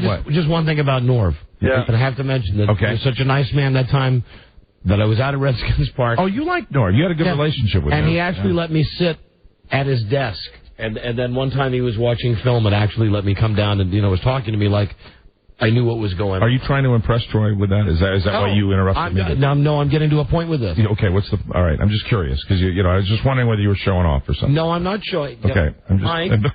Come on, babe. I want to play the Norv tape. All right. When we used to have Norv on our show every week, it was very tough because he would, a lot of times they'd lose and they'd lose and they'd lose. And what can you say to the guy? He'd be down. So we had our voice guy actually make this intro that we played for Norv Turner. Head coach of your Washington Redskins. Remember, he doesn't deserve all the blame. Norv Turner. And he laughed at that. And it was tough because he was a friend of this show. He's a friend of yours, really. You did talk to him an awful lot. And it was the last days here in Washington were pretty tough for Norv Turner. Yeah, they were tough for the whole family, and I think that's the thing that gets lost on a lot of people. And it's a profession that they choose. And from there, he went on to the Chargers. Was there for a year, and it was a difficult year for them there. And now he's with Miami, and last year was a tough finish for them, not making it to the playoffs, but. Through no fault of his own, he did a heck of a job with Ricky Williams and that offense. And I hope that they're able to do well this year. There's a lot of people with that team that I'm close with, especially Norv. He's a very close friend of mine, and I think he deserves another shot in the league. I think he's an outstanding football coach, and I think given the right situation, he could be very successful. Troy, do you support Arnold Schwarzenegger? Do I support him? Yes. You know what? That's a good question. I don't know. I haven't had to yet. Do you live in California? Well, we've got a home there, yeah, but I'm in Dallas. We're in Dallas most of the time. Have you had the pleasure of meeting Arnold? I have. Okay. And your thoughts? Well, my thoughts are that, like most things, I mean, even your guys' jobs, it's the guys that are good at it make things look easy, and I think a lot of people tend to believe that they can move into other arenas and have success, and there are those people that have been able to do it from time to time. But he's not one of them. I think just going from being an actor to then running a state, and granted, you get a lot of help, but I don't know about that. But Troy, you stop and you think about it. It's pretty funny, isn't it? Well, I mean, really, you stop and you think about it. The whole process was funny. Comical. There's no question about it. Funny. And, look at the people that ran, for crying out loud. Yeah, pretty amazing. Pretty amazing. Now, how do you feel that Parcells is going to do down in Dallas? Do you think that's going to be a good fit? I guess any coach could go to any franchise, but obviously you've got that whole cowboy thing down there. Do you think he's going to be a decent fit? Yeah, I mean, he already has been, and I think he's tremendous. I really, you look at what he's done everywhere that he's been, and it's not surprising why he's had success. He gets the players' attentions. He is very thorough in how he prepares the team to play. And that's what he's done here in Dallas. I mean, they're 3-1. They're leading the division, and they've got the Eagles this week. And quite frankly, I think it's going to be a heck of a ball game. Some people would say, well, they don't have much of a chance. I tend to think that they do. If Quincy Carter can keep playing the way that he's played, the defense is good, and the Eagles are struggling. They beat them. If they beat them, then they've got the Detroit Lions. They're a better team than they are. They could be 5-1 after the next 2 weeks. A lot of things can happen. So I was just handed the pass to get me up to the broadcast area, and someone wrote, to meet Troy Aikman. Are you going to follow up on that and shake hands with Troy this weekend? I will, depending on what he... Now, Troy, the last thing we're going to ask you, and we're glad to promote again, Troy Aikman, Fox NFL analyst, sporting news radio host. Everybody knows who you are. How would you feel about taking something called a sex quiz? What I feel about it? Yeah, the sex quiz is doesn't hurt, does it? We give it on this show. It's been given to presidential candidates. It's been given to famous celebrities. Everybody that comes on the show. We've taken it ourselves. We ask you a series. What's that? Did you pass? Well, see, the thing is, Troy, there's really no passing. Buzz, how would you describe the scoring on this?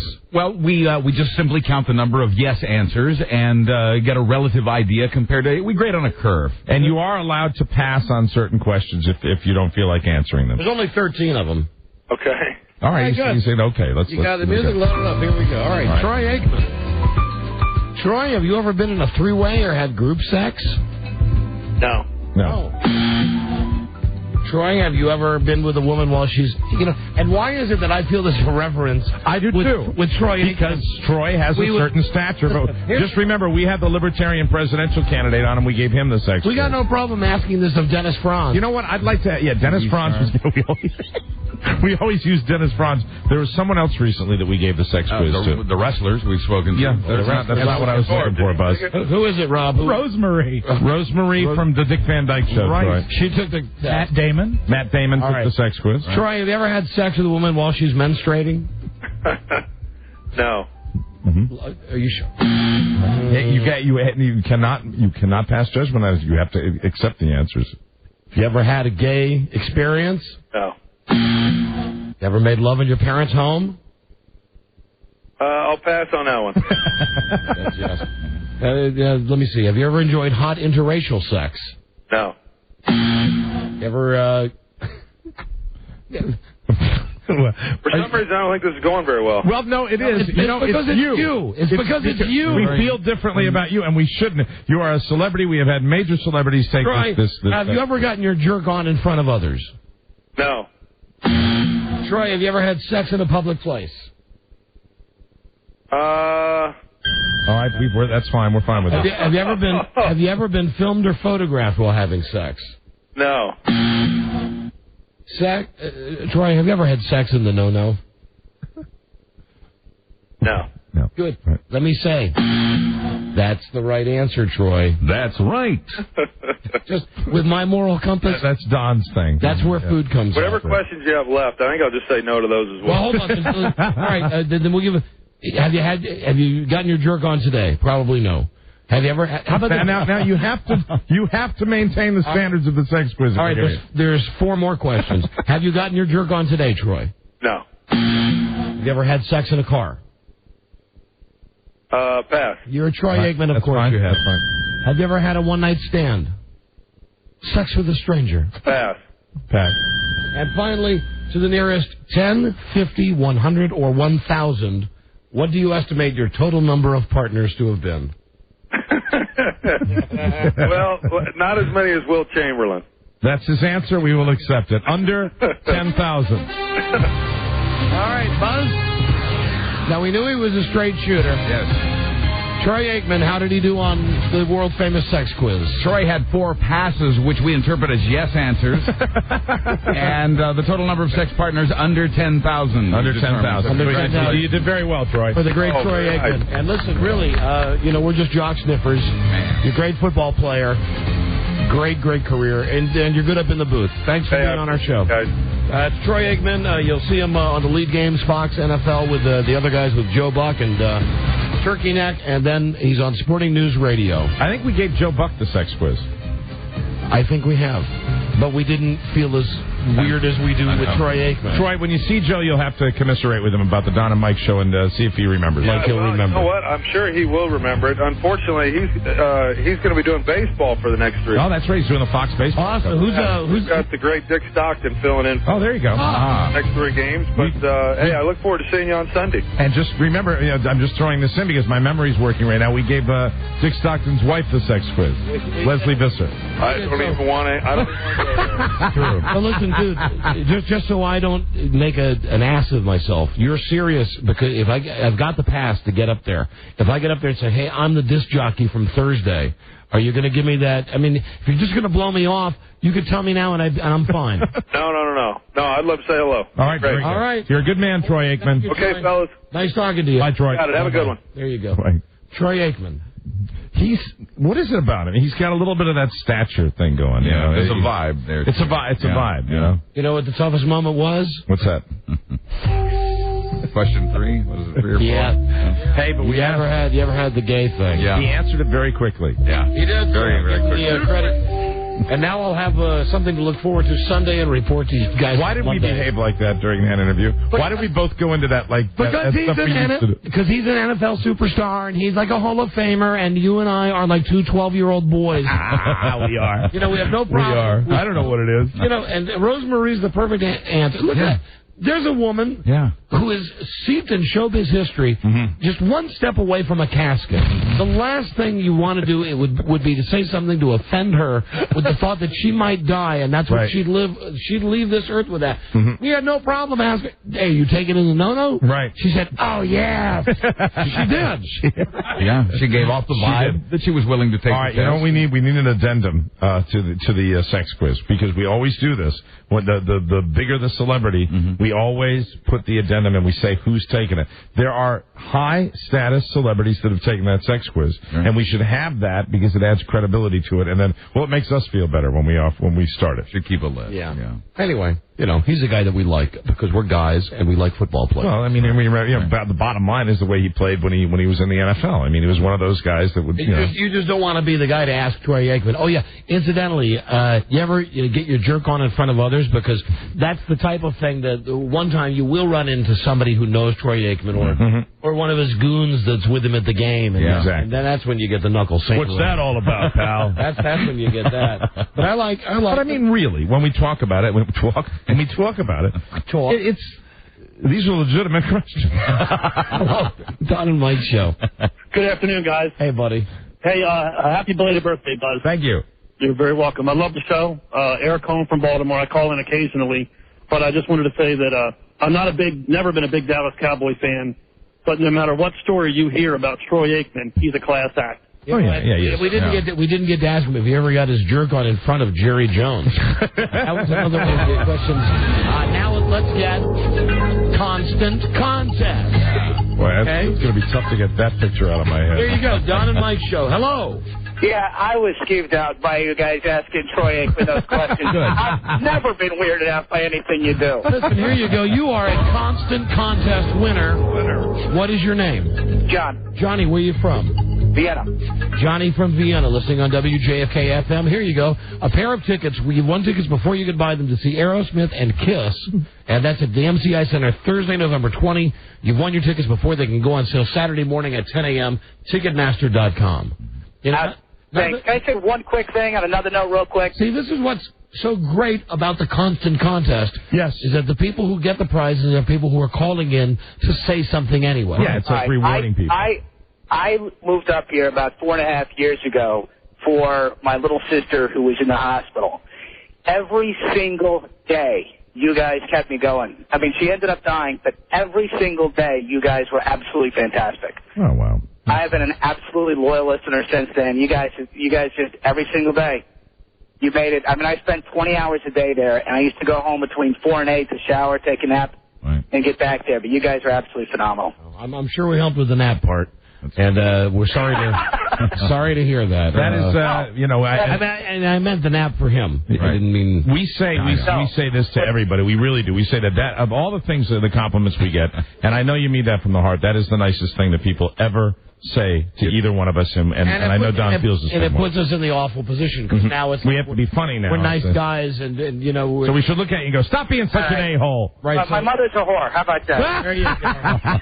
All right, enjoy your tickets to Aerosmith and Kiss. Thank you for calling. Thanks a lot. You're a constant contest winner. And you prize pig should know that we'll still do the caller 100 from time to time. But this is just a way, like, Tammy said to me before the show today, what are you doing? Just thinking what Troy's doing right now. She said to me, we've got all these Aerosmith Kiss tickets. You got to give them away. I said, well, we were jam-packed today, so that's what we're going to do. Good job. Now, what, you're still fixated on number 8? I'm a Troy boy. Wow.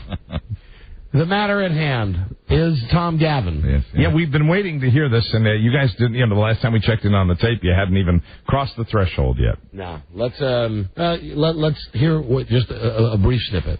Here you go. She just said hello, Tom. All-star request ended. This is a great day for me.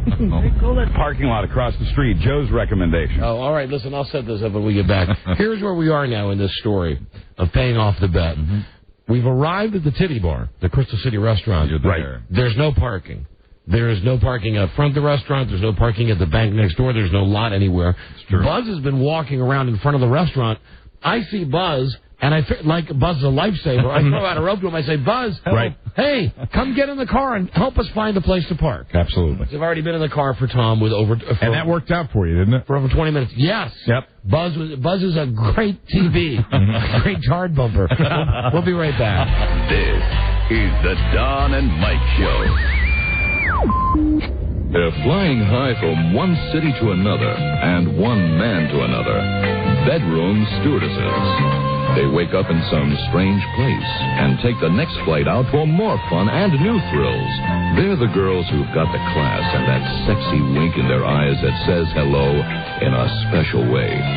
Bedroom stewardesses. The girls who invite you out for a drink, and they've got a wilder imagination than you do. Just relax and let these girls make all the plans. You'll just love it, and they'll just love you all night long. Bedroom stewardesses. Don't miss Bedroom stewardesses for the sexiest look at the most erotic globe-trotting girls who ever took your special order. Bedroom stewardesses, rated R for adults. No one under 17 admitted without parent. From Independent International. The Don and Mike Show. I must say, from where I sit, I am truly enjoying your colorful patois. Come and taste their friendship. The Don and Mike Show. We've got so much stuff today. We got these Tom tapes. We're not going to get today to the sign I saw for Texas Hold'em No Limit. Oh, man, I'm looking forward to calling that tomorrow, though. Call them tomorrow. You want to see pictures of us with Tom Gavin last night at the Titty Bar, go to WJFK.com. Also at WJFK.com, you can find information about how you can win a trip to the premiere of The Matrix Revolutions in Los Angeles. National contest from Westwood One. Call 888-635-0643. We'll announce the winner next week on the show. Have the winner live. Tennessee at Westwood One, or go to WJFK.com. He does it even when he's not trying, doesn't he? Jay Leno, last night, checking his watch. Right. If you saw CNN or you saw MSNBC, there was a scene of Jay Leno standing in the crowd at the Arnold I've won speech. Right, the acceptance speech. He's standing right next to Rob Lowe. And as everybody's clapping like this, Leno very, very much just glances at his watch. I mean, and not glance, I mean looks at his watch. Like, get me the hell out of here. Yeah. That easy. Great moment. Great moment. And, Buzz? Yes. I don't know if you'll have this on the news today. Okay. This is important. This goes directly to Manassas, Virginia. Oh, okay. Suburb of Washington. Pleased to join Mike O'Mara and the Crap Blues Band tonight for the Thursday night jam at Brady's in Old Town Manassas. Right. For the first time ever, I, Don, will be singing with Mike's band. Have you decided what you're going to sing yet? At Brady's in Manassas. It's a cheap attempt to make the plug longer. Have you decided what you might want to be singing tonight, Don? Something by Streisand. Brady's in Manassas. What? Something by Streisand. The Way We Were? No. How about Start Me Up? And you'll sing it like Barbara Streisand? Tonight at Brady's. And here it is on the wire, on the Newswire. So, we'll have that coming up. Make a dead man, you know what thing. You can't say, but you can sing. Good. Looking forward to it. So anyway, let's go. Hold on, Rob, did you put it away? No, there it is. There's that music. Let's get back to this. This was last night. This was a horror come true. I lost the bet to Mike about the Red Sox, and I'm fine with that. The horror was that we had to go to a titty bar with Tom Gavin, and that was bad enough. But Tom had to spend time with me in the car. Right, lots of time. Now, we've not stayed exclusively on this tape, so I think we set this up before the break. We're down at the restaurant now, at the titty bar. There's nowhere to park. Buzz is in the car with Tom and I. Right. And here's where we are. She just said hello, Tom. All-star request ended. This is the OnStar. This is a great day for me. Parking lot across the street. Joe's recommendation. Okay. Yeah, I would. Make a Ewing, Don. All right. Tom giving you directions and then going, You guys having fun? Yeah. What's he playing with there? Is that your phone? It's my phone. Hello? We're pulling into the parking lot in the bank. Here, Tom? Tell Mike how to get here. Oh, no. Hey, Mike, where you at? See, because now at this point in the evening, we've figured out where the place is. There's nowhere to park. You're there. And Mike's calling saying, how do you get to where this place is? So I just put him on with Tom. Right. And I was trying to find, I shot right by it. But still, there's nowhere to park. She just said hello, Tom. Rob, can you quick that up to where we are? I'm just going to try to let it roll. Here we go. Where the 7-Eleven is. Tom is giving me legitimate directions. Yes, we're pulling in with a bank parking lot there. And they were actually accurate. No spots at all. I wasn't in no damn spots at all. Unless you park in front of one of these guys, like along the curb. Yeah, what the hell? I just figure out what's wrong with my OnStar. What's wrong with this damn OnStar? You there, Mike? Tom having a good motorcycle taking an entire spot. Tom, how do you feel about that? Okay, Tom. Tommy. Who's that? Is that Rabe? That's not. That's who's? We're still in the parking lot at this point. What are you doing with my cell phone? No, just leave it. Please leave it. I guess you double park here, Buzz? What do you think? Yeah, if you park along the curb, I remember that moment. All right, Tom, don't unlock the doors yet. We're so close. Right. He's touching your stuff. It's all over it. Oh, golly. Where you parked that, Buzz? Right around the corner, Tommy. Oh, snowgirl. You guys sound like you're having Hey, Joe, fun. hey, OnStar's finally there. Hey, hi. Hey. Listen, not only did I need to buy some new units. Now, here's what sucks about this. I've tried to, because we didn't know where we were going. I lost the directions. Right. We lost the caravan. We tried to call OnStar, and I thought, well, this would be nutty, a way to fill time. Right. Sure. I'll have Tom talk to the OnStar guy. The OnStar guy was very funny. Yes, he was. When this tape was being put on disc so we could play it on the radio, some genius said, "Oh, you can't play the guy's voice, the OnStar guy's voice, because you didn't ask his permission." Even though I'm taping him in my own car. Right. So when you hear beep, that's the OnStar guy responding to us. Okay. But Tom finally gets to speak to the OnStar guy. Very good. And at this point, we're lost. We're really lost. We've gone past the restaurant already. We're now driving away from the restaurant. But my friend Tom had a question for you. Yeah, Tom, what's your question? What kind of question is it? You can ask him anything. Hey, John, what the heck are you doing? Come on down to Crystal City Restaurant, man. No, there's more of us. There's 3 of us in the car. Yeah. John Our friend Buzz is here, too. Hey, dude. John's in Michigan. All right, how are you, John? Hey, John, we're just real wasted. No, I'm kidding. Let's Shame we can't get the guy's voice. I'm kidding. We're trying to... Because the guy laughed when I said, "Hey, we're just wasted in calling you." You know, we're just absolutely bombed out of our minds. We're just now you're heading in the other direction. Though. You're heading away from the strip joint. Yes, because as you know, if you come up to that corner at 23rd Street, you make a right-hand turn. The only road you can take is a road that takes you directly to nonstop to National Airport. Sweeps you out of the area. Yeah. And I take credit or blame for that. That's my fault. Pay off a bet here with a radio station. Well, we're a national show on a bunch of stations. You know, I need to add some units so I can make phone calls. All right. Well, we tried that. It didn't work. Well, they have valet parking. They have valet? We're still close to the restaurant. Hey, listen, John, thank you for your time. Does Restaurant have valet parking? Let's keep that a secret. Yeah. Let's keep that secret. Whoa! And then my name is you. No, see, he's in the car. And Right. It's been a long time. I'm stressed out. Right. No, that's it. Thanks for your time. Fingerprints everywhere. Right. Now, but Tom, I'm double parked. I can't. OnStar request ended. See, Tom, that's not a parking place. Sounds like Tom's moving, flailing around a little bit. Here's the thing: we're wasting valuable time where we could be looking at strippers. We're in the parking lot, but there are no spots. Yeah. And I know that if I just park my car where there's no spot, I'm going to be the guy that gets towed. Yeah. I know it. It's crazy down there. And Tom has already unlocked the doors and is trying to get out of the car. Halfway out. So now I think maybe this is where we give up on the parking lot. Here we go. We're turning. We went all the way to the airport, but we're coming back. You're talking to me now. I remember this conversation. Yeah. We actually drove Hey, hold on a second, Charlie. Hold on. through the airport. Hey, guys.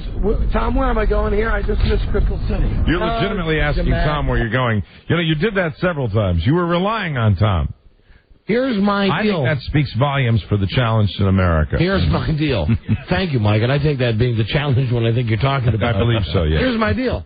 I'm driving the car, trying to keep Tom from, like, going through my glove compartment, and he's figured out where the CDs are, so he wants to find music that he likes. And I'm holding the microphone, recording this, while every time we turn a corner, the tape recorder rolls over and turns itself off. Now, what were you doing all this time, Buzz? I was sitting in the back seat, watching in amazement. Okay, very good. And what's not on this tape is that, seriously, and it's my fault, we added 20 minutes to the trip because we drove all the way to National Airport, to Alzheimer's Airport. And beyond. To the point where you get it, it says departures. I started reading the list of... Well, you're on top of National right United, Delta. And once you get in there, you got to drive all the way around the terminal to get back out. It's a little bit of a maze, it is. We did that. But we've made it out, and now... again, I'm lost. I don't know where we're going. We're just heading back in the same direction. And yes, I do ask Tom for help. Oh. Hey, Buzz. Yeah, Tom. Where are we at? I don't know. Hey, Mike, please talk to Buzz. Don hands me the phone. God damn it.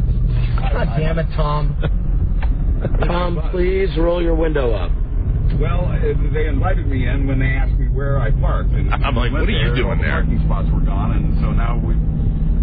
Tell them we're back by the Pentagon again. They're in front of the restaurant? In front of the... Charlie is? This is bad. There's a tremendous moment there where Don says God, and Tom finishes with damn it. It's like there is one. Here's the thing. There's total confusion there. We've driven all the way past the Pentagon down to Crystal City. We've gone all the way to the airport. And there's no U-turn when you're coming back, so we're all the way at the Pentagon again. Oh, my God. And also, you have been at the restaurant. I mean, you've been you were there. in front of the restaurant. Hold on. Oops. And yet so far away. We're not breaking. We got one more. Here we go. One more. He said they're holding a space for us in front of the restaurant. Yeah. Okay, good. And they have our table. Good.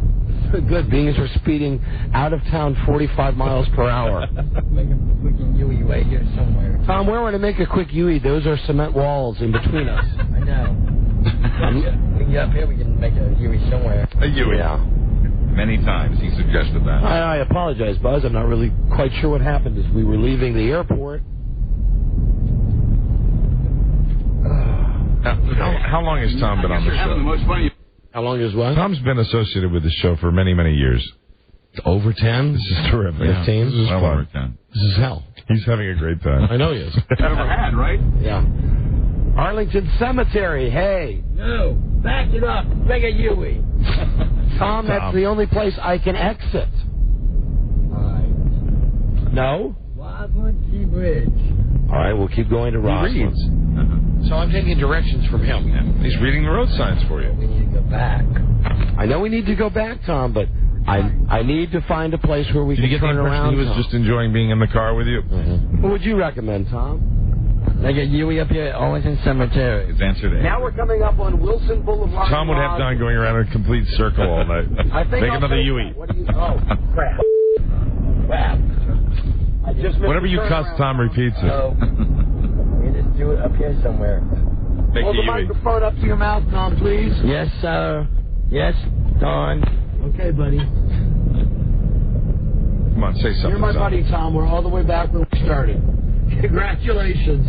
We are officially, I you not, exactly where we started. Back at the hotel. Now I'm mad. Pretty much. I am mad now. God.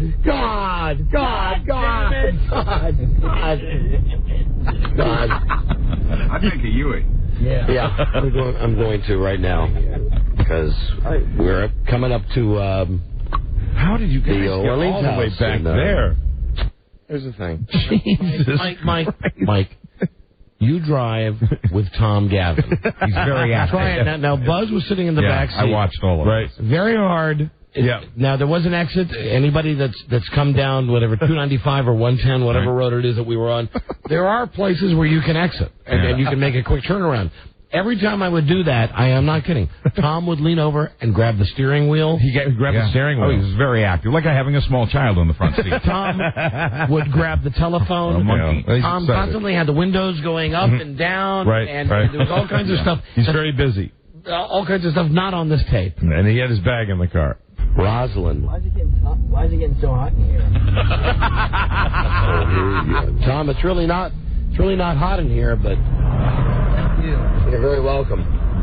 All right, so now we're It's a fresh start, Don. now we're on our way, Tom.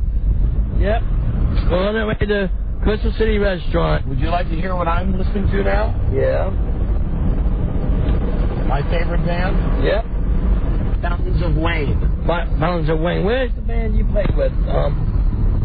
Like the. He wants some grassroots. No, he thinks I'm you. Who's that? He does? Mike. Mike does the band. Yeah. See? Sorry. All right, so now we're listening to some music, and that lasts about 30 seconds because Tom doesn't like the band that I'm trying to turn him on to. He likes the hard stuff. He likes headbanging music. No, he likes, as it turns out, the Beach Boys. Oh, he does? And country. He has found a Beach Boys CD. Oh. And he has asked me repeatedly for the Beach Boys. And Beach Boys, at one point, it's sitting out, and I said, you want to hear the Beach Boys? And he does. Here's a sneak preview of that segment. Very good. Hey, you want to sing some Beach Boys? Yeah. There we go. What do you like by the Beach Boys, Tom? Surfing USA. Let me just say, this is in my effing car last night. This is real life. Sounds like he's really adding to the trip. This thing up this time, okay, Tom? Okay. Just passing the Pentagon now. Tell you what, Tom. Get around. Get around. I'm going to turn the air conditioning on, even though it's winter. Okay. It's winter. So that we can leave the window. My God, you've forgotten what season it is. He's under stress. Oh, here's a problem again with Tom. That I'm concerned about the driving. I'm concerned about holding the tape recorder. Right. Tom keeps, even though I put the child lock on the window, right. Tom figured out where the child lock is, and he keeps rolling the windows down and unlocking the door. Because he's hot. So what I do is... He's a little furnace, that guy. Even though it's like 55 degrees outside... He's a little sweat maker, that guy. What I do is I say, we'll leave the windows up. The sunroof is open. We'll leave the windows up. But I'll turn the air conditioning down to like 60 degrees. Very good. To try to make him comfortable. Sure, it was a humid night last night. Start that Liar. song again. It was humid. Down, down, get around, I get around, around. Had a good time. I'm in heaven. Yes, this is Charlie. Oh dear, he loves Charlie. Okay, Mike, I'm really... All right, hold on. Yeah. Okay. Sounds like you cut it off right before a message for me. Stop it right there. Well, there's only how many more? 4 more segments? 4 to go. Okay. Very good. We'll be right back in the titty bar. This is the Don and Mike Show. Have you seen my baseball? Sorry. Hey, check it out. Have you seen my baseball? Hey, buddy, come here. I think I know where your ball is. You seen my baseball? Yeah, I seen it. You see that girl over there? She has it. Except that she doesn't call it a baseball. She's got another name for it. Have you seen my Lena? The Don and Mike Show. You can call Don and Mike anytime from anywhere in America. 877-365-3636. They're ready to believe. Right. Give me a Hummer. Yes. This is ghetto-licious. Come and taste their friendship. The Don and Mike Show. Oh, we've been having fun all summer long. All last night. You were having fun last night. Hello, Don and Mike Show. Yeah, this is Dwayne. Hi, Dwayne. Hey, I wonder if you're going to get Schwarzenegger on. Talk about the election. Who? Dwayne, what was the guy's name you wanted? Schwarzenegger. Schwarzenegger. Why would we want to get Arnold Schwarzenegger on the show? Oh, you had him on before. I figured you'd get him on and talk about the election. What would we say to him? I mean, imagine that we could get Arnold Schwarzenegger on the show, what would we say to him? Dwayne? Yeah, just checking to see how he's going to run the California. What do you mean he's going to run California? What does that mean? Well, how he's going to tell people to do things. Why would anyone listen to him? He's just a movie actor. Yeah. Right. So what's that mean? I should start listening to Clint Eastwood? Harrison Ford? Hey, you're probably better off. Hey, Dwayne? Yes. What's your point? I just want to know when you're going to have him on. That's all. Any more what? Have him on the radio and talk to him. What? Have who on? Schwarzenegger. We've never had Arnold Schwarzenegger on the radio. Okay. What? I thought you had him on before. Hello? We've never had him on. We've never had him on. But maybe you're getting us mistaken with another show. When you heard Arnold Schwarzenegger, were we interviewing him? Yeah. And what did he say? Dwayne? Just talking about anything in the... What? Just talk about anything that was going on. Talk about anything that's going on. Well, why would that be interesting? Maybe your viewers might, listeners might like it. And Dwayne, how do you think it is that we came to be friends with Arnold Schwarzenegger? I've heard your show before, so I figured he was on before. Mm-hmm. Not to the best of my knowledge. No. We've never had Arnold Schwarzenegger on this show. Never. Okay. All right. Oh, hope we helped. All right, thanks. All right, thank you. Bye-bye. Bye. Now, listen, I know that... I know that at any time I could have said, do you realize that Mike does the voices? But I was gauging how deep into it he was. We were just trying to figure him out the whole way. How stupid was he? We found out. Yeah, we got it at the end. Hello there, Don and Mike show. Hello? Speak to us. Don and Mike, hello. Thank God for getting that goofball off the radio. And look what we've replaced him with. Here we go. Hey, I'd rather have Maria on than Arnold. Yeah, it's your turn now, sir. He wants Maria. There you go. Okay. Hi, Don and Mike show. Hello. What's going on, Don and Mike? What? Don and Mike. Don and Mike. Yes, this is Don and Mike. It's Big Cliff Dog here calling from the California area, man. Nickname. He's out. Hi. Don and Mike show. Hello. Yeah, I want Dwayne for governor of California. Okay, thanks. Hi, Don and Mike show. Welcome to Bizarro Land. Listen, no matter what this guy says, this guy wins. Very good. Because it's a constant contest. What is your name? Hello? I can't tell you. Trying to give a prize. Hard to get, eh? Trying to give a prize. Let's try another caller. Hello, Don and Mike.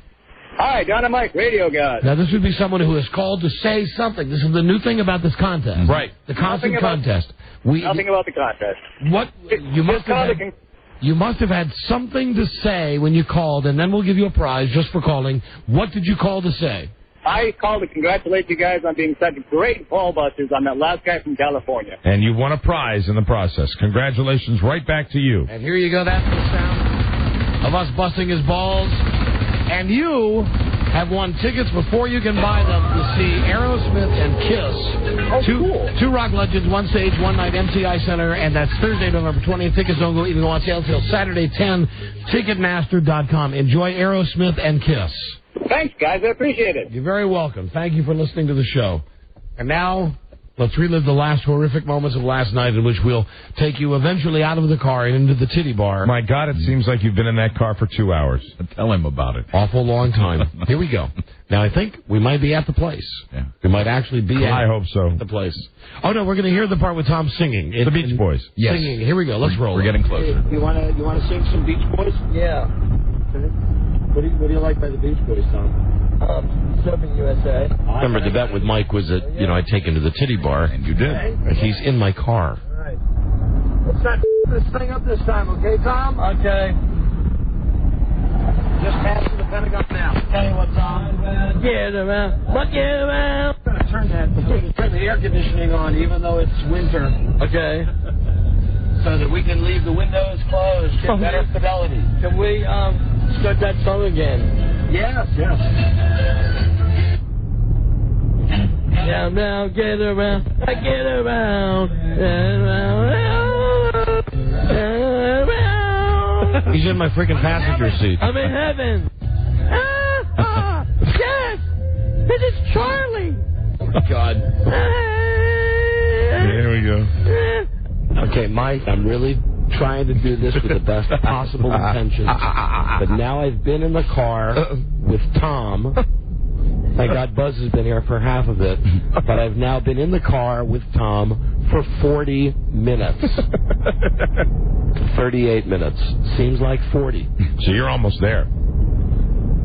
Almost. I hope you get pleasure out of this. I am getting great pleasure out of it right now. Because now I'm freezing because I have the temperature at 65 for Tom in my car. See, Mike? He's a sweater. Take a right, and we're right. Not take a right where? That one. Take the next right. We'll be there. He knows where he's going. Tom's plugged in. Next right, and we'll be there. Crystal City. Yeah, Mike wanted us to call as we got close. Where's Mike at? Mike's there, Tom. He's inside, Tom. He is? They have a table for us. Mike's been there. You guys, Mike's been there. You guys are killing me. So hard to find parking out there. It is. Yeah. Have you had fun though, Tom? Yes, I have. So have Yes, I have. Me too. It's been great. Ambon Boys Parking. They got a reserve spot for us. Hi there. We're just making the turn onto 23rd Street. So I'm calling Mike on the cell now. What? That's Mike. See, Mike's That's the restaurant. Standing on the corner. It's too loud. I can't hear him now. Oh. You've experienced a lot today. You did that OnStar? Yeah. Okay, we went all the way back to Roslyn because we ended up at the airport. We're at hold on, Tom. We're at 23rd Street right now. We're making the right-hand turn. There we go. Green light. We're back. Wait. So is she parked at the back? Here comes the car. Here comes the car. Finally. We got a front parking spot, man. Hi, there we are. All right, here we go. Now we should be at the place. Are we at the place now, Robbie? I believe you're getting out of the car. You still got to walk him to the restaurant. Here we have to walk him to the restaurant. Across the street. Not too awkward with this giant tape recorder. This is the Mike being Mr. F***ing nice guy. Can I carry anything for you? The lady that was going to give her party. Hi. Oh, thank you. Hi there. Hi. Hi, Don. Yes, hi. Oh, good. Hi, very nice to meet you. Hi. Hi. Hi, Tara. Nice to meet you. Hi. Hi, what's your name? Hi there. Hi there. Are these nice people? You are so not into it. I'm Don. Who are you? I'm Siobhan. Hi there, Siobhan. This is Tom. You will. How you doing? Hey, Tom, popular guy. She asked for that roar. That's Buzz. Listen to this. Now, did I have a greeting there for you or what? Huh? Did you have a welcoming committee? Didn't you like that? Mike was lucky and gracious enough to go into this bar and find us people who were willing to give. They were actually outside. They were outside when I walked in. 4 or 5 lovely women. Very nice women. They're willing to give up their parking spot for us. And as it turns out, when we pulled in, another car was pulling outside. I was ready for a little brown sugar right on the spot. They didn't have to sacrifice their spot. But yeah, I'm not happy. No, you're not. I can tell. Nothing would cheer you up. It's been too much Tom. It's too much day with You've Tom. not heard. I mean, you've heard what you've heard is what I believe Rob has pulled is what he believes are the highlights. Right. Well, now you're walking into the restaurant. Very excited. Nothing but better. Start with Tom for 40 minutes. Yeah, we went all the way to the airport. That was great. We were wondering where you guys were. Yeah, that's where. Wonderful to meet you. It's very nice to meet you as well. Oh, you're talking on this thing. Yes, we're talking. Everything's on this thing. Everything's recorded. Wow, this is fantastic. So how would you like to break off a piece of Tom? Oh well, you know I gotta have a piece of that. Is that an ass or is that an ass? You have a great show. All right, thank you very much. I tell you, see Tom Gavin. You see, Kick it. that is a lady who was going to volunteer to give up her parking spot since they're very hard to come by in this area. Those people could not have been nicer. A spot became available as soon as we arrived. This counts against my time, I hope not. Yeah, okay. We have a nice table inside. Rob and I are already enjoying cold beer. I've been in the car with Tom for 40 minutes. Well, you know what? We can modify that. But That's okay. I think when you get inside, you're going to want to have a good time. We've got a whole row of tables, and then we've got a bar going across, a brass bar that separates you and Tom for the rest of the table. Great. You want to take it easy? Yes. Yeah. All right, why don't you stop for just a second, Tom? And Tom's winded. While you're resting. Now we're making approximately a 100-yard walk from the parking lot to the bar. It took about 45 minutes. And Tom is having to stop for oxygen. First before we cross the street, and then once again in the middle. Not real oxygen. It's not like he has a tank with him, but he just stops. I mean, he stops to catch his breath. Well, he needs to breathe. Oxygen. Right. He carries Think a lot about of extra that weight. fabulous vacation. What are you looking for in your house? Tom, what's in the bag, Tom? I found it. Okay. Ventilator? Hey, Tom, when we were on our vacation, our trip over here, tell Mike what was your favorite time that we shared together. Mid-Star? OnStar. We called OnStar. Oh, was that fun? Yes. That deserves a roar, don't you think? He has no we should breath. conserve energy with Tom until we actually get him into the place. Across the street. God. I think it's good exercise for him. Yes, Tommy. So he can run and dig. Are we almost there, Bud? Just Bud. There, we're halfway across the street, Tom. You missed a wonderful answer that I just met named Anne Marie. She's lovely.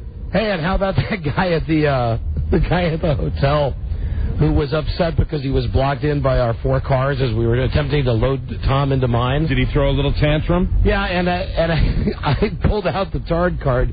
I mean, the handicap. Said, hey, I got a handicap guy here as Tom was walking around with his cane.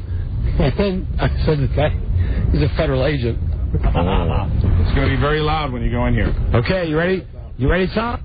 Well, I'm done. Attention, you must be 21 or older to enter, Tom. Here we go, titties, titty bar. Okay, so now we're here. Just let me explain what was... Because I referenced something that wasn't on the tape. When we originally met at the Keybridge Marriott to find out if Tom had a wheelchair with him or not, there was some confusion. We had 4 cars. Right. And we were loading Tom from his cab into my car. We kind of blocked traffic a little bit in the turnaround at the hotel. Mm-hmm.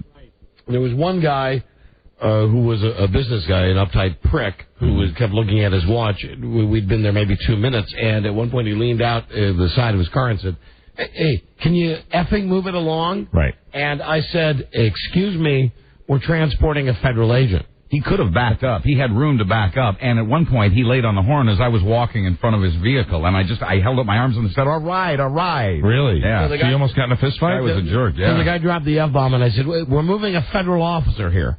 And then he said, hey, okay, no problem. And then, were you indicating that Tom was the federal officer? Yes. Wow. And then he sees Tom getting into the car, and he said, nice federal officer. I said, hey, I've had about enough out of you. Good.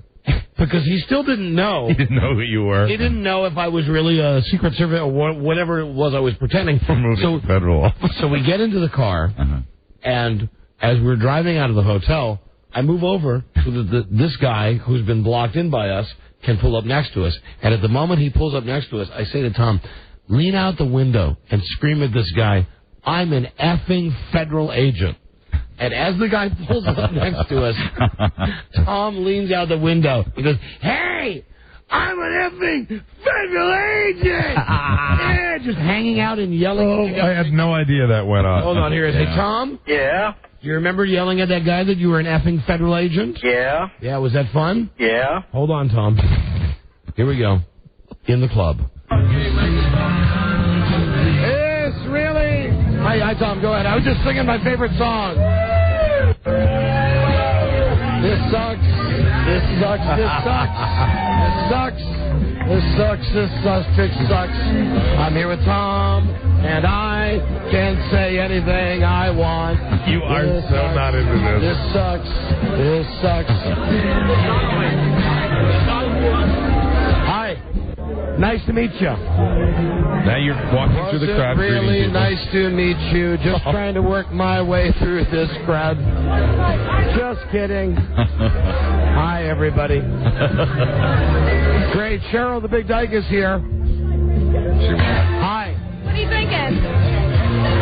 A vodka And tonic, please. We have no liquor, beer and wine only. There you go. You're happy. 2 Diet Cokes. 2 Diet Cokes. No, you gotta have alcohol. A glass of wine or a beer. No, just 2 Diet Cokes. That's Tom. I drink the hard stuff or I don't.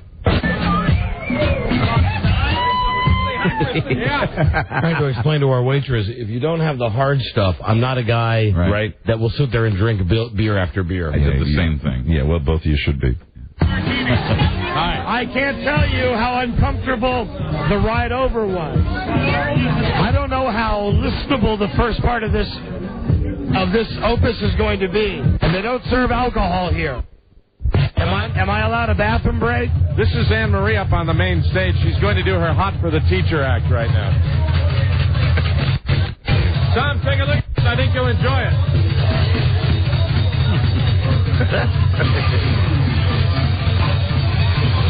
Tom keeps hitting me with his cane. Now, that's not his cane. At this point we've moved up on stage. Tom has a bunch of $1 bills. You walked up with Tom. You took the microphone with you. Did that get on tape? Did we get that? No, the tape had stopped, remember? Tape stopped. I'll tell you what happened. That Sexy Anne Marie, that's her name. She's been on the show. She was up on stage, and we couldn't air it anyway. But I was saying to Tom, hey, Tom, look at those tees. Tom, what do you want to do? And Tom would say he wanted to suck them. And I said, no, but come on, Tom, really, what do you want to do? And then he said, I want to F them. I said, you want to F what? I want to F her T's. What else do you want to F? I want to F her P. Say it to her, Tom. Say it to her. So, and he's... Oh, God. It's loud with that awful loud titty bar. It was insane in there. But none of that, and I knew that wouldn't make the tape anyway. So this is our closing segment. Yeah. Now, we've been there... 45 minutes. I've had Tom in the car. Are you getting a headache again just thinking about it? Yeah, I've had Tom in the car for 45 minutes. Yeah. And I'm just begging Mike now at this point to let me out of this. Right. Meanwhile, Mike's enjoying a fine quality meal. Yeah, man, I'll tell you, the steak down there was fantastic. So here's how this ended. How's the meat, Mike? In all seriousness, this is a phenomenal steak. I always enjoy the meat at the Crystal City restaurant. John, they're bringing lobster out. Technically, I believe I did pick him up at 7:30. It is 9:45.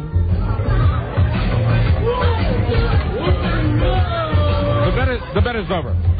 I was just enjoying my meal. I'm going to hook Tommy up with his ride home, and I'm going to give Tom some money to have some fun with. $200, and it's all off my conscience. Well, this is Don with Mike signing off. What are you doing? With a microphone. That's up for me. Tom's been using it. Is Mike staying? That's up to Mike, but have a great time. Thank you. Mike, are you staying? Are you staying? No, I'm going to have to leave also, Tom. That's how it is. Jesus. We had some technical issues, I guess. That's all we got. Now, you can see the pictures of this at WJFK.com. Go to Don and Mike. Click on our icon and you'll see the pictures. There was some good stuff in that Crystal City restaurant. I'm sorry it didn't get on tape. So goddamn loud in there. Hello, Don and Mike show. Hey, how you guys doing? Hey, fantastic. I just spent last night with Tom Gavin at a titty bar. Doesn't get any better than this. Hey, man, I just want to tell you guys, dude, I'm opting to be late or possibly skip my 6 o'clock class because this is such effing good radio. You've already missed the class, then. You've missed the class. Well, I can go in late if I want to walk in late, but then the teacher gives me the bad looks and everything. Call us when you have no class. Well, listen, you're going to miss Tom because we're going to go to Tom now for his recap. Oh, first, here's Cheryl, the big dyke who was there last night. Cheryl. Hello, hey, darling. Hey, guys. How you doing? Y'all looked so great last night, let me tell you. And you, Cheryl. I've got to tell you, there is no better place for lesbians to be than that bar last night. You have a good time, Cheryl? Yes, and I ate the strip steak also. Oh, delightful. My friend Jenny and I were noticing something, though. That was the little hottie blonde I was sitting next to that, I'm doing. Anyway, we noticed that... Oh, wait a minute. You threw that in there. We didn't see that woman. Very cute, Cheryl. Yeah, I told everyone who walked in, especially Buzz. I said, hey, introduce her to Jenny. She was in the fart contest. You remember her. Yeah, cutie. Anyway, yeah, she's pretty cute. How did I do that? I don't know how I did that. One thing we noticed was that Tom was just a sweat ball. Yeah. He was sweating from the minute he walked in. That's right. That's right. Yeah, He look at was my car. covered. And then after you're going to have to disinfect it like that Seinfeld episode where it smelled like B.O. Finally, he just ditched that car, I think. Anyway, afterwards, he kept running around the bar after you left, giving me hugs. He smelled putrid. That's good. That's wonderful. I'm glad you left him there when you went home. Thanks. As long as he had a good time, that's terrific. Cheryl, and let's find out now from the man. Here he is, the maid of honor. Thomas Aloysius Gavin. Tom? Yes, Don. You had a good time last night, buddy? Hell yes. Hell yeah. One of your best times ever with us? Yes, I did. I stayed when you all left. Yes. They were giving me beers, and Joe stayed with me for a while. Huh. Oh, well, that was nice. Good for Joe. That's terrific. Yep. That was nice of Joe. Yeah, that was nice of Joe. What time did you get home, Tom? About 11:30. Wow, so you were there a good long time. Yeah. So we left at about I wanted to stay for a while, so I was talking to the DJ for a while. Was there any dancer you liked in particular, Tom? The teacher. Anne-Marie? Anne-Marie. Mm-hmm. Yeah, I think we have a picture on the website where she's coming over to our table and putting her bosoms in your face. Let me see. He's on his computer right now. Look right now. Yep. Did you like singing the Beach Boys song, Tom? Yes. Hey, Tom? Yes. When you got home, yeah. Did you complete? No. Oh, really? Why? I couldn't do it. Why? Why? Because I couldn't do it because it didn't come out. I hate when that happens. I hate that when it happens. Dang it. Okay, Tom, listen, we're not going to get a better one than that. That is a fitting end right now. We'll see you later, buddy. Hey, I'd like to say something to somebody out there. Go ahead, Tom. Hey, Eric Bauer, if you're out there, we're going fishing tomorrow, man. Hey, there you go. All right. Hey, if you are out there listening, go to the website, WJFK.com or 106.7 WJFK.com. Right, and you'll be able to see pictures of Tom. What? Or you see pictures of Tom. Right. Yeah, pictures of me. See what comes out. Yeah, and then how'd you like the license plate I gave you in the pictures? Yes, I love those. Those are wonderful. Cherish them all. We got to run, Tom. It's time for the news. All right, it's time for the news, and let's go to the news with Buzz. Okay, and there we go. In a world where owning a radio was strictly forbidden, one man found a way to bring good news to his people. But he made it up. Yeah, it's funny when he's at a distance. Try it when he's 17 inches away from you. I understand. And pawing at you. I'm a little exhausted myself. Pawing at you. All right, listen, Turtaloo. Bye! Turtaloo, bye. There he goes, Tom Gavin. A very good night for him last night. Even if it didn't come out. Paid off that debt. Wow. You did. You did, and you're a man of honor. You stood up to the bet. That's good. Jesus Christ. Can't wait for next year's. Me either. Right. And, of course, in the event that the miracle of miracles happens, there will be no more bets. I will no longer bet you about the Red Sox. Oh, if the Red Sox win it? Right. Okay. Buzz? Yes. A man who was there? I was. A man who was in the back seat? Yeah. For much of that. Buzz, what is your lead story today on the news and comments? Today, the latest on Kobe Bryant, but first, Siegfried says the Tiger was just trying to help Roy. Oh, now let's... The Tiger was just trying to help Roy. I got home last night. One of the first things that Mike said to me was, "Did you see the game?" Mm-hmm. And I said, "No, I watched other stuff." And I remembered when I got home last night, one of the first things I did was, I've got the go-to channels, right. ESPN, right. CNN, Fox News. Go to CNN, and Larry King has Siegfried on. Already? Yeah, and Siegfried, so upset. Right. So beside himself with the tragedy. That he's doing a live interview. He's doing a live interview 2 days after Roy Horn has been mauled. Mm-hmm. Right. He speaks with a decidedly Austrian or German, yeah. Austrian accent. Sounds very much like Arnold Schwarzenegger, right. except a smarter Arnold Schwarzenegger. Mm-hmm. And the quote that I heard, and I wish I'd been TiVoing this or taping this, the quote was, I am the magician, he is the magic. Oh, isn't that nice? It's touching. What does that mean? Touching, really. I think what does that mean? It comes out. Yeah, it comes Stay out. tuned for news and comments coming up on the Don and Mike Show. Don and Mike Show. That was very professional. This is the Don and Mike Show. I love to root for the home team. I hear that, dog. And it's nice to know that Singular Wireless is rooting for you. With Singular on your side, you'll win with Singular's great calling plans. If you need to keep your team connected, get Family Talk with nationwide long distance, dog. You can add a line to your calling plan for $9.99 per line per month. Plans start at $39.99. Share your minutes, and you only have to keep up with one bill. If you need phones, Singular lets you be the hero and score 4 free Nokia 6340i phones after signing a 2-year service agreement. It's wonderful. They're looking for an endorsement here, and I'm going to throw it out. Go ahead, Don. I know it's been tough for you to do that over the years, but do it because you feel strongly about it. I use my Singular phone to call retarded people. There you go. Good for you. And that's a noble thing. Why don't you log on to Singular? Why is it Singular? Log on to Singular.com or visit any Singular wireless store in this area. They have dozens of them. Make sure to tell them that Don and Mike sent you. See, there's an issue. We love them. They're a great client, but every day they want some kind of endorsement. So there you go. Certain restrictions apply. WJFK. Also, I call bright kids. The Don and Mike Show. This is the Don and Mike Show. What's the word from Planet Crackpot? The Don and Mike Show. Always the exception to every rule ever made. Don Geronimo and Mike O'Mara. Not just ours. That should be their new motto. Yes. Singular Wireless. Singular. Not just ours. Amen. Time for Buzz's new show. Buzz is brought to you by Verimax Sexual Pleasure Performance Enhancer. Doctor developed, clinically tested. Someone call for a doctor? Yeah, it works. Verimax. Get it at Rite Aid, GNC, and other select retailers. Try it today. Verimax, 1-888-VMAX. Hey, Manassas, pleased to join Mike O'Mara and the Crap Blues Band tonight. Thursday night jam at Brady's in Old Town Manassas. For the first time, Mike will be performing shirtless. I'm very excited about that. Tonight at Brady's in Manassas.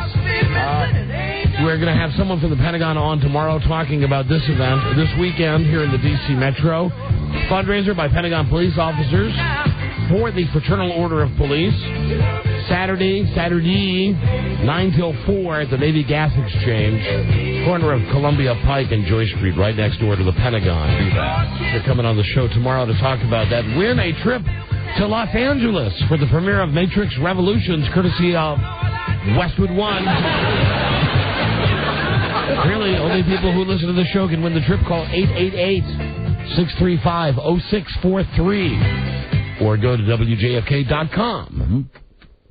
And we'll announce the winner next Wednesday. It's very exciting. I've read everything in front of me. They blew out a phone system the first day of that contest. Yeah. Operators, please remember to sign on and off the transmitter log. Don, you don't need to read that. Not everything. Now here's Buzz. Hi, Don and Mike. The tiger listened carefully to everything Roy Horn had to say, and then he ate him. Siegfried Fischbacher was on Larry King Live last night telling CNN viewers that the tiger didn't mean to hurt Roy and that the tiger actually tried to help Roy by dragging him off the stage. Yeah. As for the neck biting, Siegfried says a tiger, when he grabs you, it's the strength. He thinks it's another tiger, and another tiger has thick skin and fur. Listen to Roy. Mother tigers, of course. Listen to poor Roy. Yeah. Mother tigers do. Yeah, very good. Mother tigers do carry their young by their necks.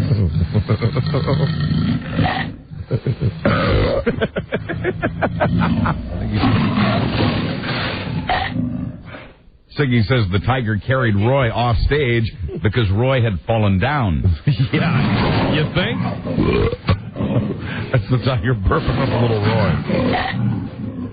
Quoting Siegfried, I say it was an accident. If the tiger would be out for killing Roy, it would have happened. And by the way, Siegfried says the show will go on. Yeah, well, that's probably why he was on Larry King. He hasn't explained how or why, and they have an animated show for kids coming up that apparently will also go on. A theory that was mentioned earlier this week on the show, which had been brought up years ago, they're like Menudo. Mm-hmm. There are many different Siegfrieds and many different Roys. They keep replacing Siegfried and Ray. You just get rid of the Roy Horn and you bring some other guy and say, hey, it's Roy Horn. And then the real Siegfried and Roy, the originals are on the posters and on the billboards that you see out in Las Vegas. But if you go to the stage show, you know, it's a lot of smoke and stuff like that. Yeah, but here's the thing, really. And the crazy things. Outside of the pictures that you've seen of Roy Horn recently, and even with the pictures, if someone was to say to you, here's a lineup, pick up Roy Horn. Right. Pick him out. Could you pick him out? In a minute. To me, it's all like straight eye for the queer guy, or queer eye for the... They're all like... Rob Horn looks like all of the Fab Five. Roy Horn. And with Siegfried and Roy. Rob Horn. Sorry, Rob. Easy. A little older than the Fab Five. With Siegfried and Roy, everything's an illusion. He's a little in-syncy.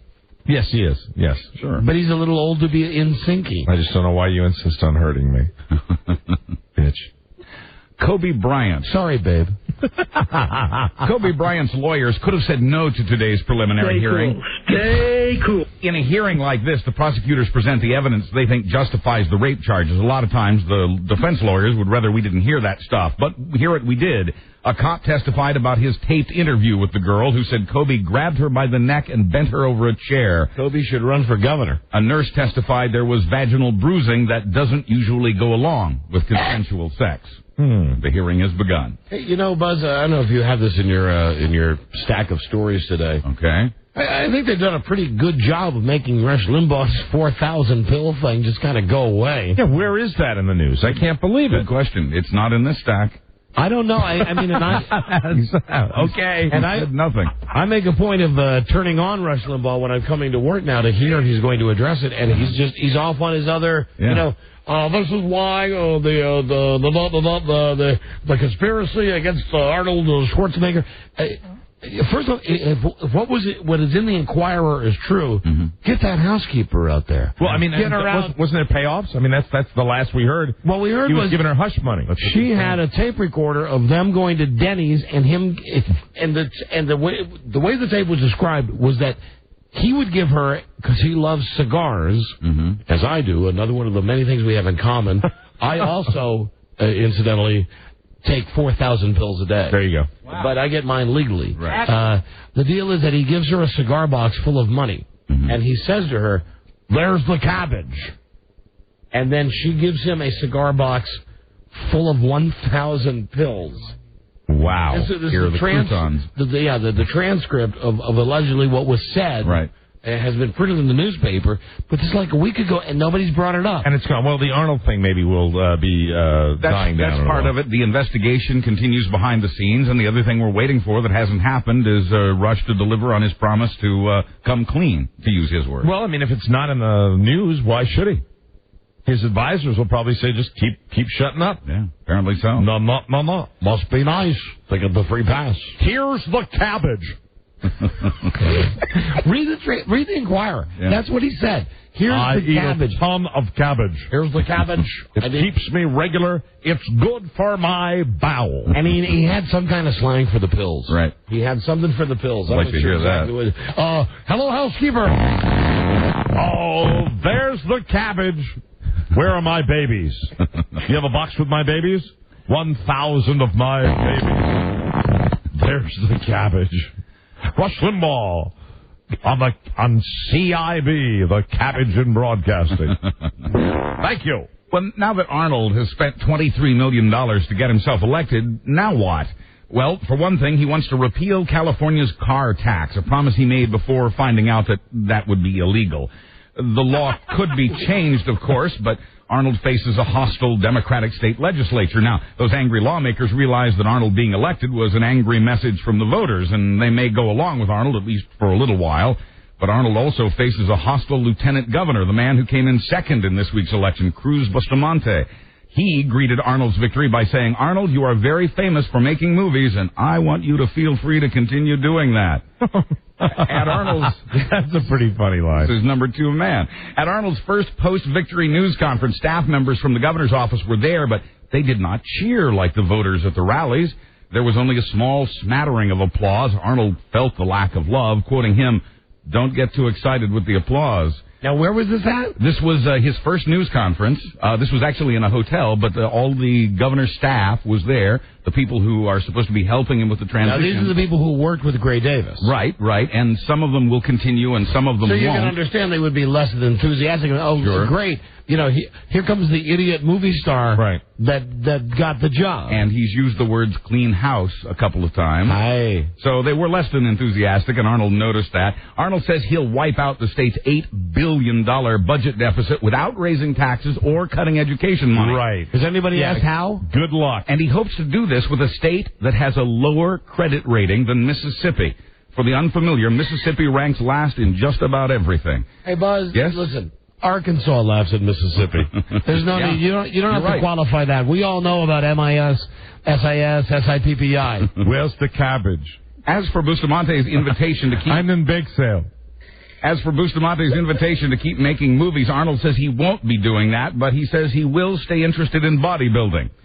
Arnold did make a cameo appearance on The Tonight Show with Jay Leno last night. Of course he did, because there's no better way to send the message to the people who have voted for you that you're really going to put all this behind you than to have dumb Jay Leno bring you out.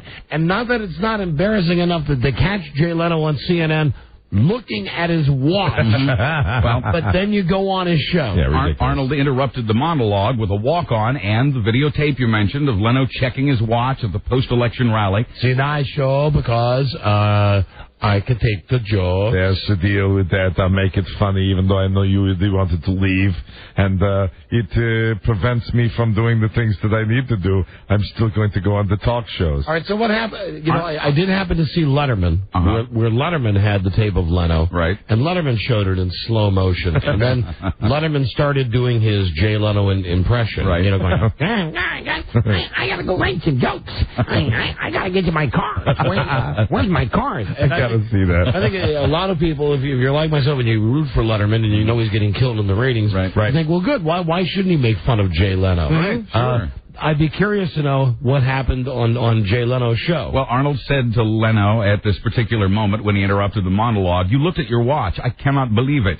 Just remember, never call me, and I'm going to check right away your tax returns when I get up to Sacramento." Oh, God. That's funny. Yeah, isn't it? And I'm guessing that was all spontaneous. The fact that he burst on the stage with a monologue, and he had that one-liner zinger right there. There's no way Jay could have seen that coming.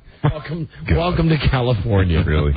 Well, the charges that Ben Affleck threatened to kill a woman have been dropped. They were dropped because prosecutors say they never could locate the woman who made the accusation. Incredible! The North Carolina woman took out a warrant for Affleck's arrest on Saturday, claiming he threatened her on September 25th. That's a day on which at least 50 reporters followed Ben and J-Lo throughout the day. A spokesman for Affleck says he never even met the woman who claimed that she and Ben had a romance that started in February 2002. I've seen him. He threatened to kill me. I've seen him. There's some guy with like a trucker's hat that looked a little bit like Ben Affleck. That I've seen him. Probably banged her. I voted for Arnold. I'd like to take the warrant off for Ben Affleck. I can't see him. The woman said later that Ben told her he was coming to blow her head off, and this has raised an interesting debate because in North Carolina, a citizen can take out a warrant for somebody's arrest. No, you got that wrong. In North Carolina, a citizen can blow someone's head off. Well, that too. Well, the on-again, off-again, on-again, off-again, do not call list is on again. The federal court yesterday cleared the way for the Federal Trade Commission to go after telemarketers who call people on that list. Over 50 million people put themselves on the list before it was shut down. It'll be up again in a day or so. You got a phone? No. We're just playing the tape. My wife handles it so much better than I do. Right. Especially now that our son has gone to college. Right. We're getting all the call. You know, any of you parents out there who have kids that are going to college, be prepared for the fact that they're going to get bombarded for like 8,000 credit cards. Mm-hmm. And it's the worst thing that can happen to a kid. Yes, because the kid gets it and he runs it to the max. And has no idea. By the time that he or she gets out of school, obviously their credit is effed. It's only 28% interest. And my wife is much nicer with these people when they call, and they'll ask for Bart. Mm-hmm. And my wife will say, no, he's not here. And I hear my wife go, well, no, I'm his mother. Yes. Well, no, we try to keep tabs on that. No, we wouldn't be interested. No, but thank you for calling. Right. Bye-bye. Well, I do it a little more straightforward. Mm-hmm. They call and go, hello, is Bart there? And I say, no, he's not. And I ask who's calling. this is so-and-so with an incredible offer from IC, whatever. And I swear to God, I said, you can reach him at the state penitentiary. Now, I'm sure that this is not going to hurt my son's credit rating. No. Later in life. No, it won't. But I'm telling you, it's the perfect thing to say, because I'm not saying F you to the people. I say with a straight face, if you want to reach him, you can reach him at the state penitentiary. I believe it's located in Springfield, Virginia. Right. And the woman said, I don't really think we need to get in touch with him. Mm-hmm. And, God forbid that it was like some scholarship place. It's funny when they like run away. I had a weird one today where the lady called and I was in a hurry and I said, yes, what? And they said, is this Mike? Me. I said, yes, it is. What? Well, you're obviously in a hurry. Click. You scared her. Scared her. I love to greet them with mock enthusiasm and say I'd love to take the deal, but get them to raise the stakes. Say, I'll do that for $500. And then maybe come down to $250. And then when they want to go, don't let them go. So Rob wants to haggle with them. I do. I love to haggle. Rob turns it into a Moroccan bazaar. I don't have the time for it, but I just love we're looking for Bart Source. No, he's in jail. Oh, okay. They run away because they don't know how to have fun with it. Yeah. Because they're invading your privacy. You might as well have fun. They don't know, and I've never gotten to the point with one of these people where they challenge me on where they could reach him. Right. And, of course, there's always the fun game with just silence. Is this Mike O'Mara? Yes. We have a nice offer, and then just total silence. Stay on the line. But then you usually have to listen to a long pitch. And I can't stand that. I hang up. I love those. Yeah. Legally, your best bet is to either get on the list or simply say, remove me from your calling list. You love those, babe? I love those, babe. Hi, babe. You hate babe, don't you? You really do. I shouldn't have said babe in front of you, babe. I use babe with my wife, although I call her baby more than babe. Yeah. But I do. The thing was... Well, I don't have a wife. That it was Mike. No, here's the distinction I'm going to make. It was not radio Mike. It was real life Mike. Right. And it was an attractive woman who you didn't know coming up to say hi, and your immediate reaction was, oh, hi. Hey, babe. You remember where we were? I know we were at a titty bar. Yes. That might have a little bit to do with it. Still, you would bust my balls. It would be funny if you heard it coming from my mouth. If you were just eavesdropping, as I kind of was, you turned around and just went, hey, babe. Well, I think you're overreacting a little bit, Slick. I don't understand why you would say those kind of things. All right, stud. Okay. Tiger. Okay, McClintock. Well, the telemarketers say their free speech rights are being violated by I don't know why I said that. I have no idea what came out of it. I don't know, babe. So calls are banned from companies, but not from charities. Okay, so the do not call thing, it's on or off? It's on. It's on. It's on. And the website where you can register should be up again in a day or so. Easy, babe. Everybody calm down. We'll be right back. This is the Don and Mike Show. Gosh, I hate to interrupt. It's all been so incredibly fascinating and entertaining and instructive. Really, the time has just flown by. The Don and Mike Show. Filling your radio with their intoxicating aroma. Don Geronimo and Mike O'Mara. Buzz, give me a second here. All right. We're going to do a constant contest. Oh, yeah. Good. We just pick up phone lines that are ringing, I guess, because people have something to say. Hello, Don and Mike Show.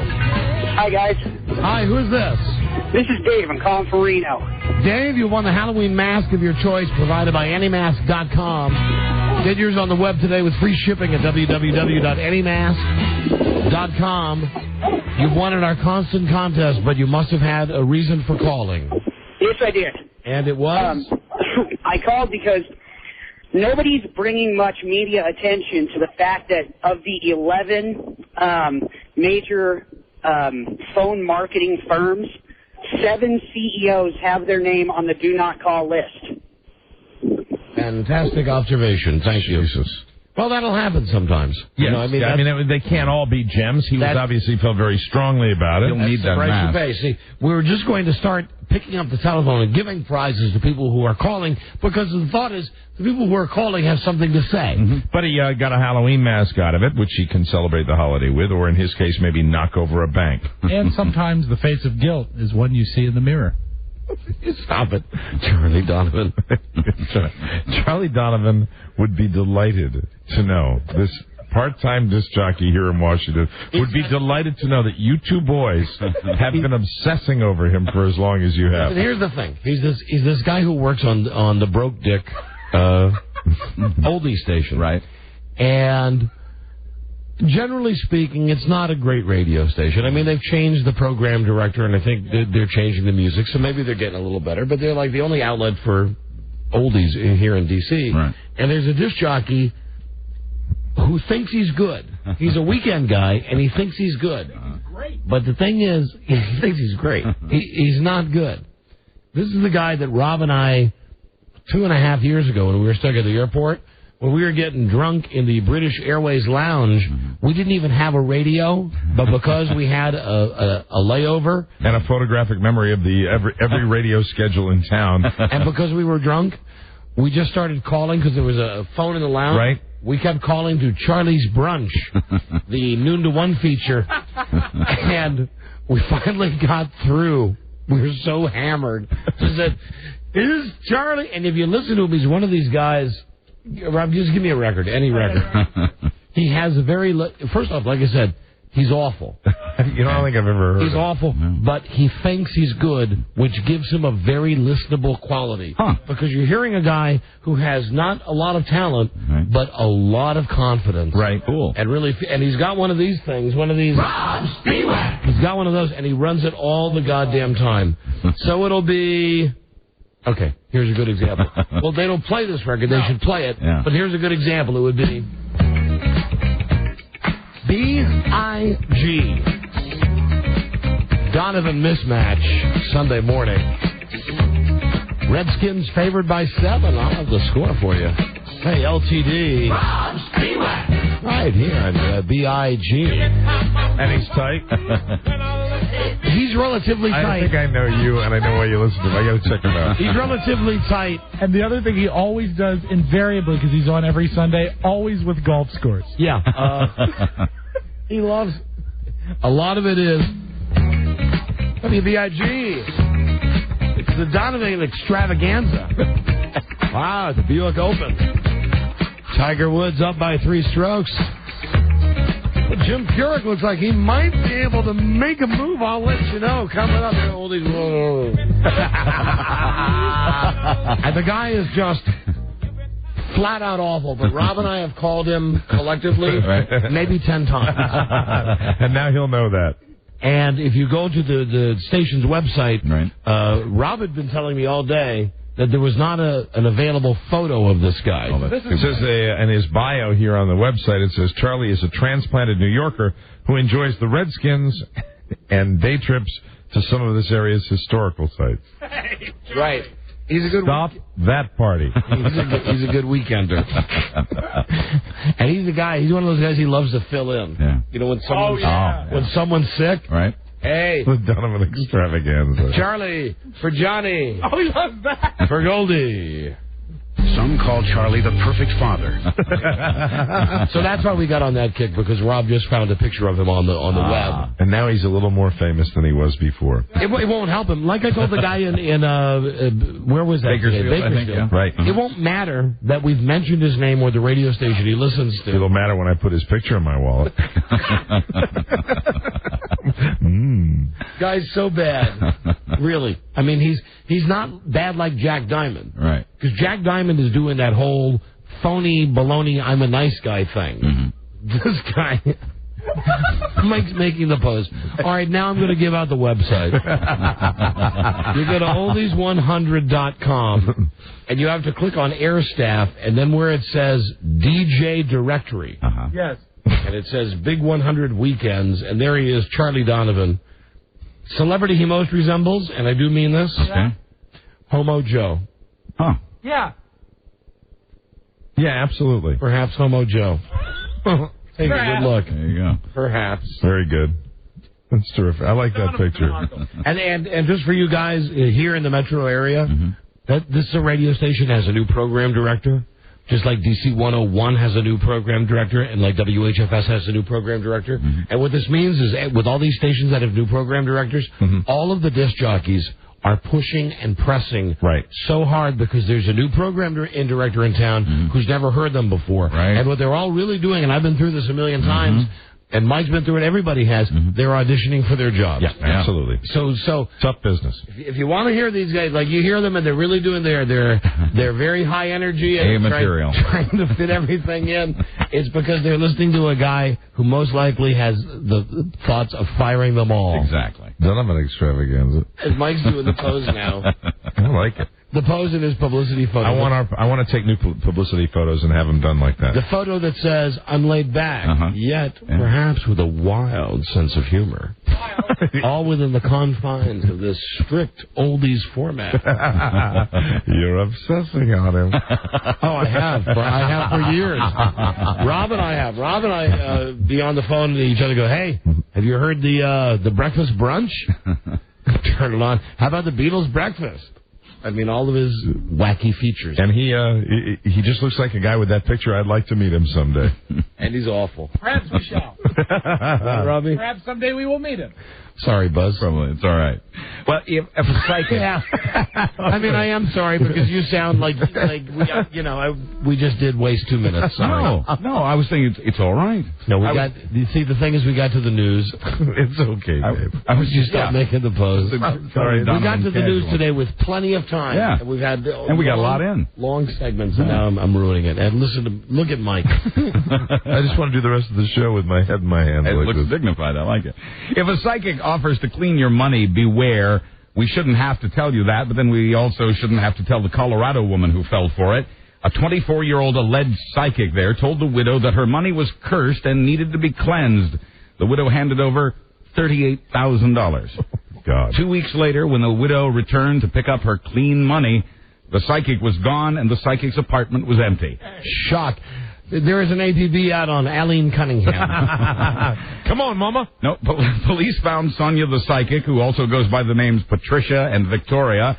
She now faces felony theft charges in that case and several others. The psychic's out on bond now. After all, she had the cash. And I know you're wondering, who would give money to a psychic? Buzz, it wasn't a lady. Get to know Charlie.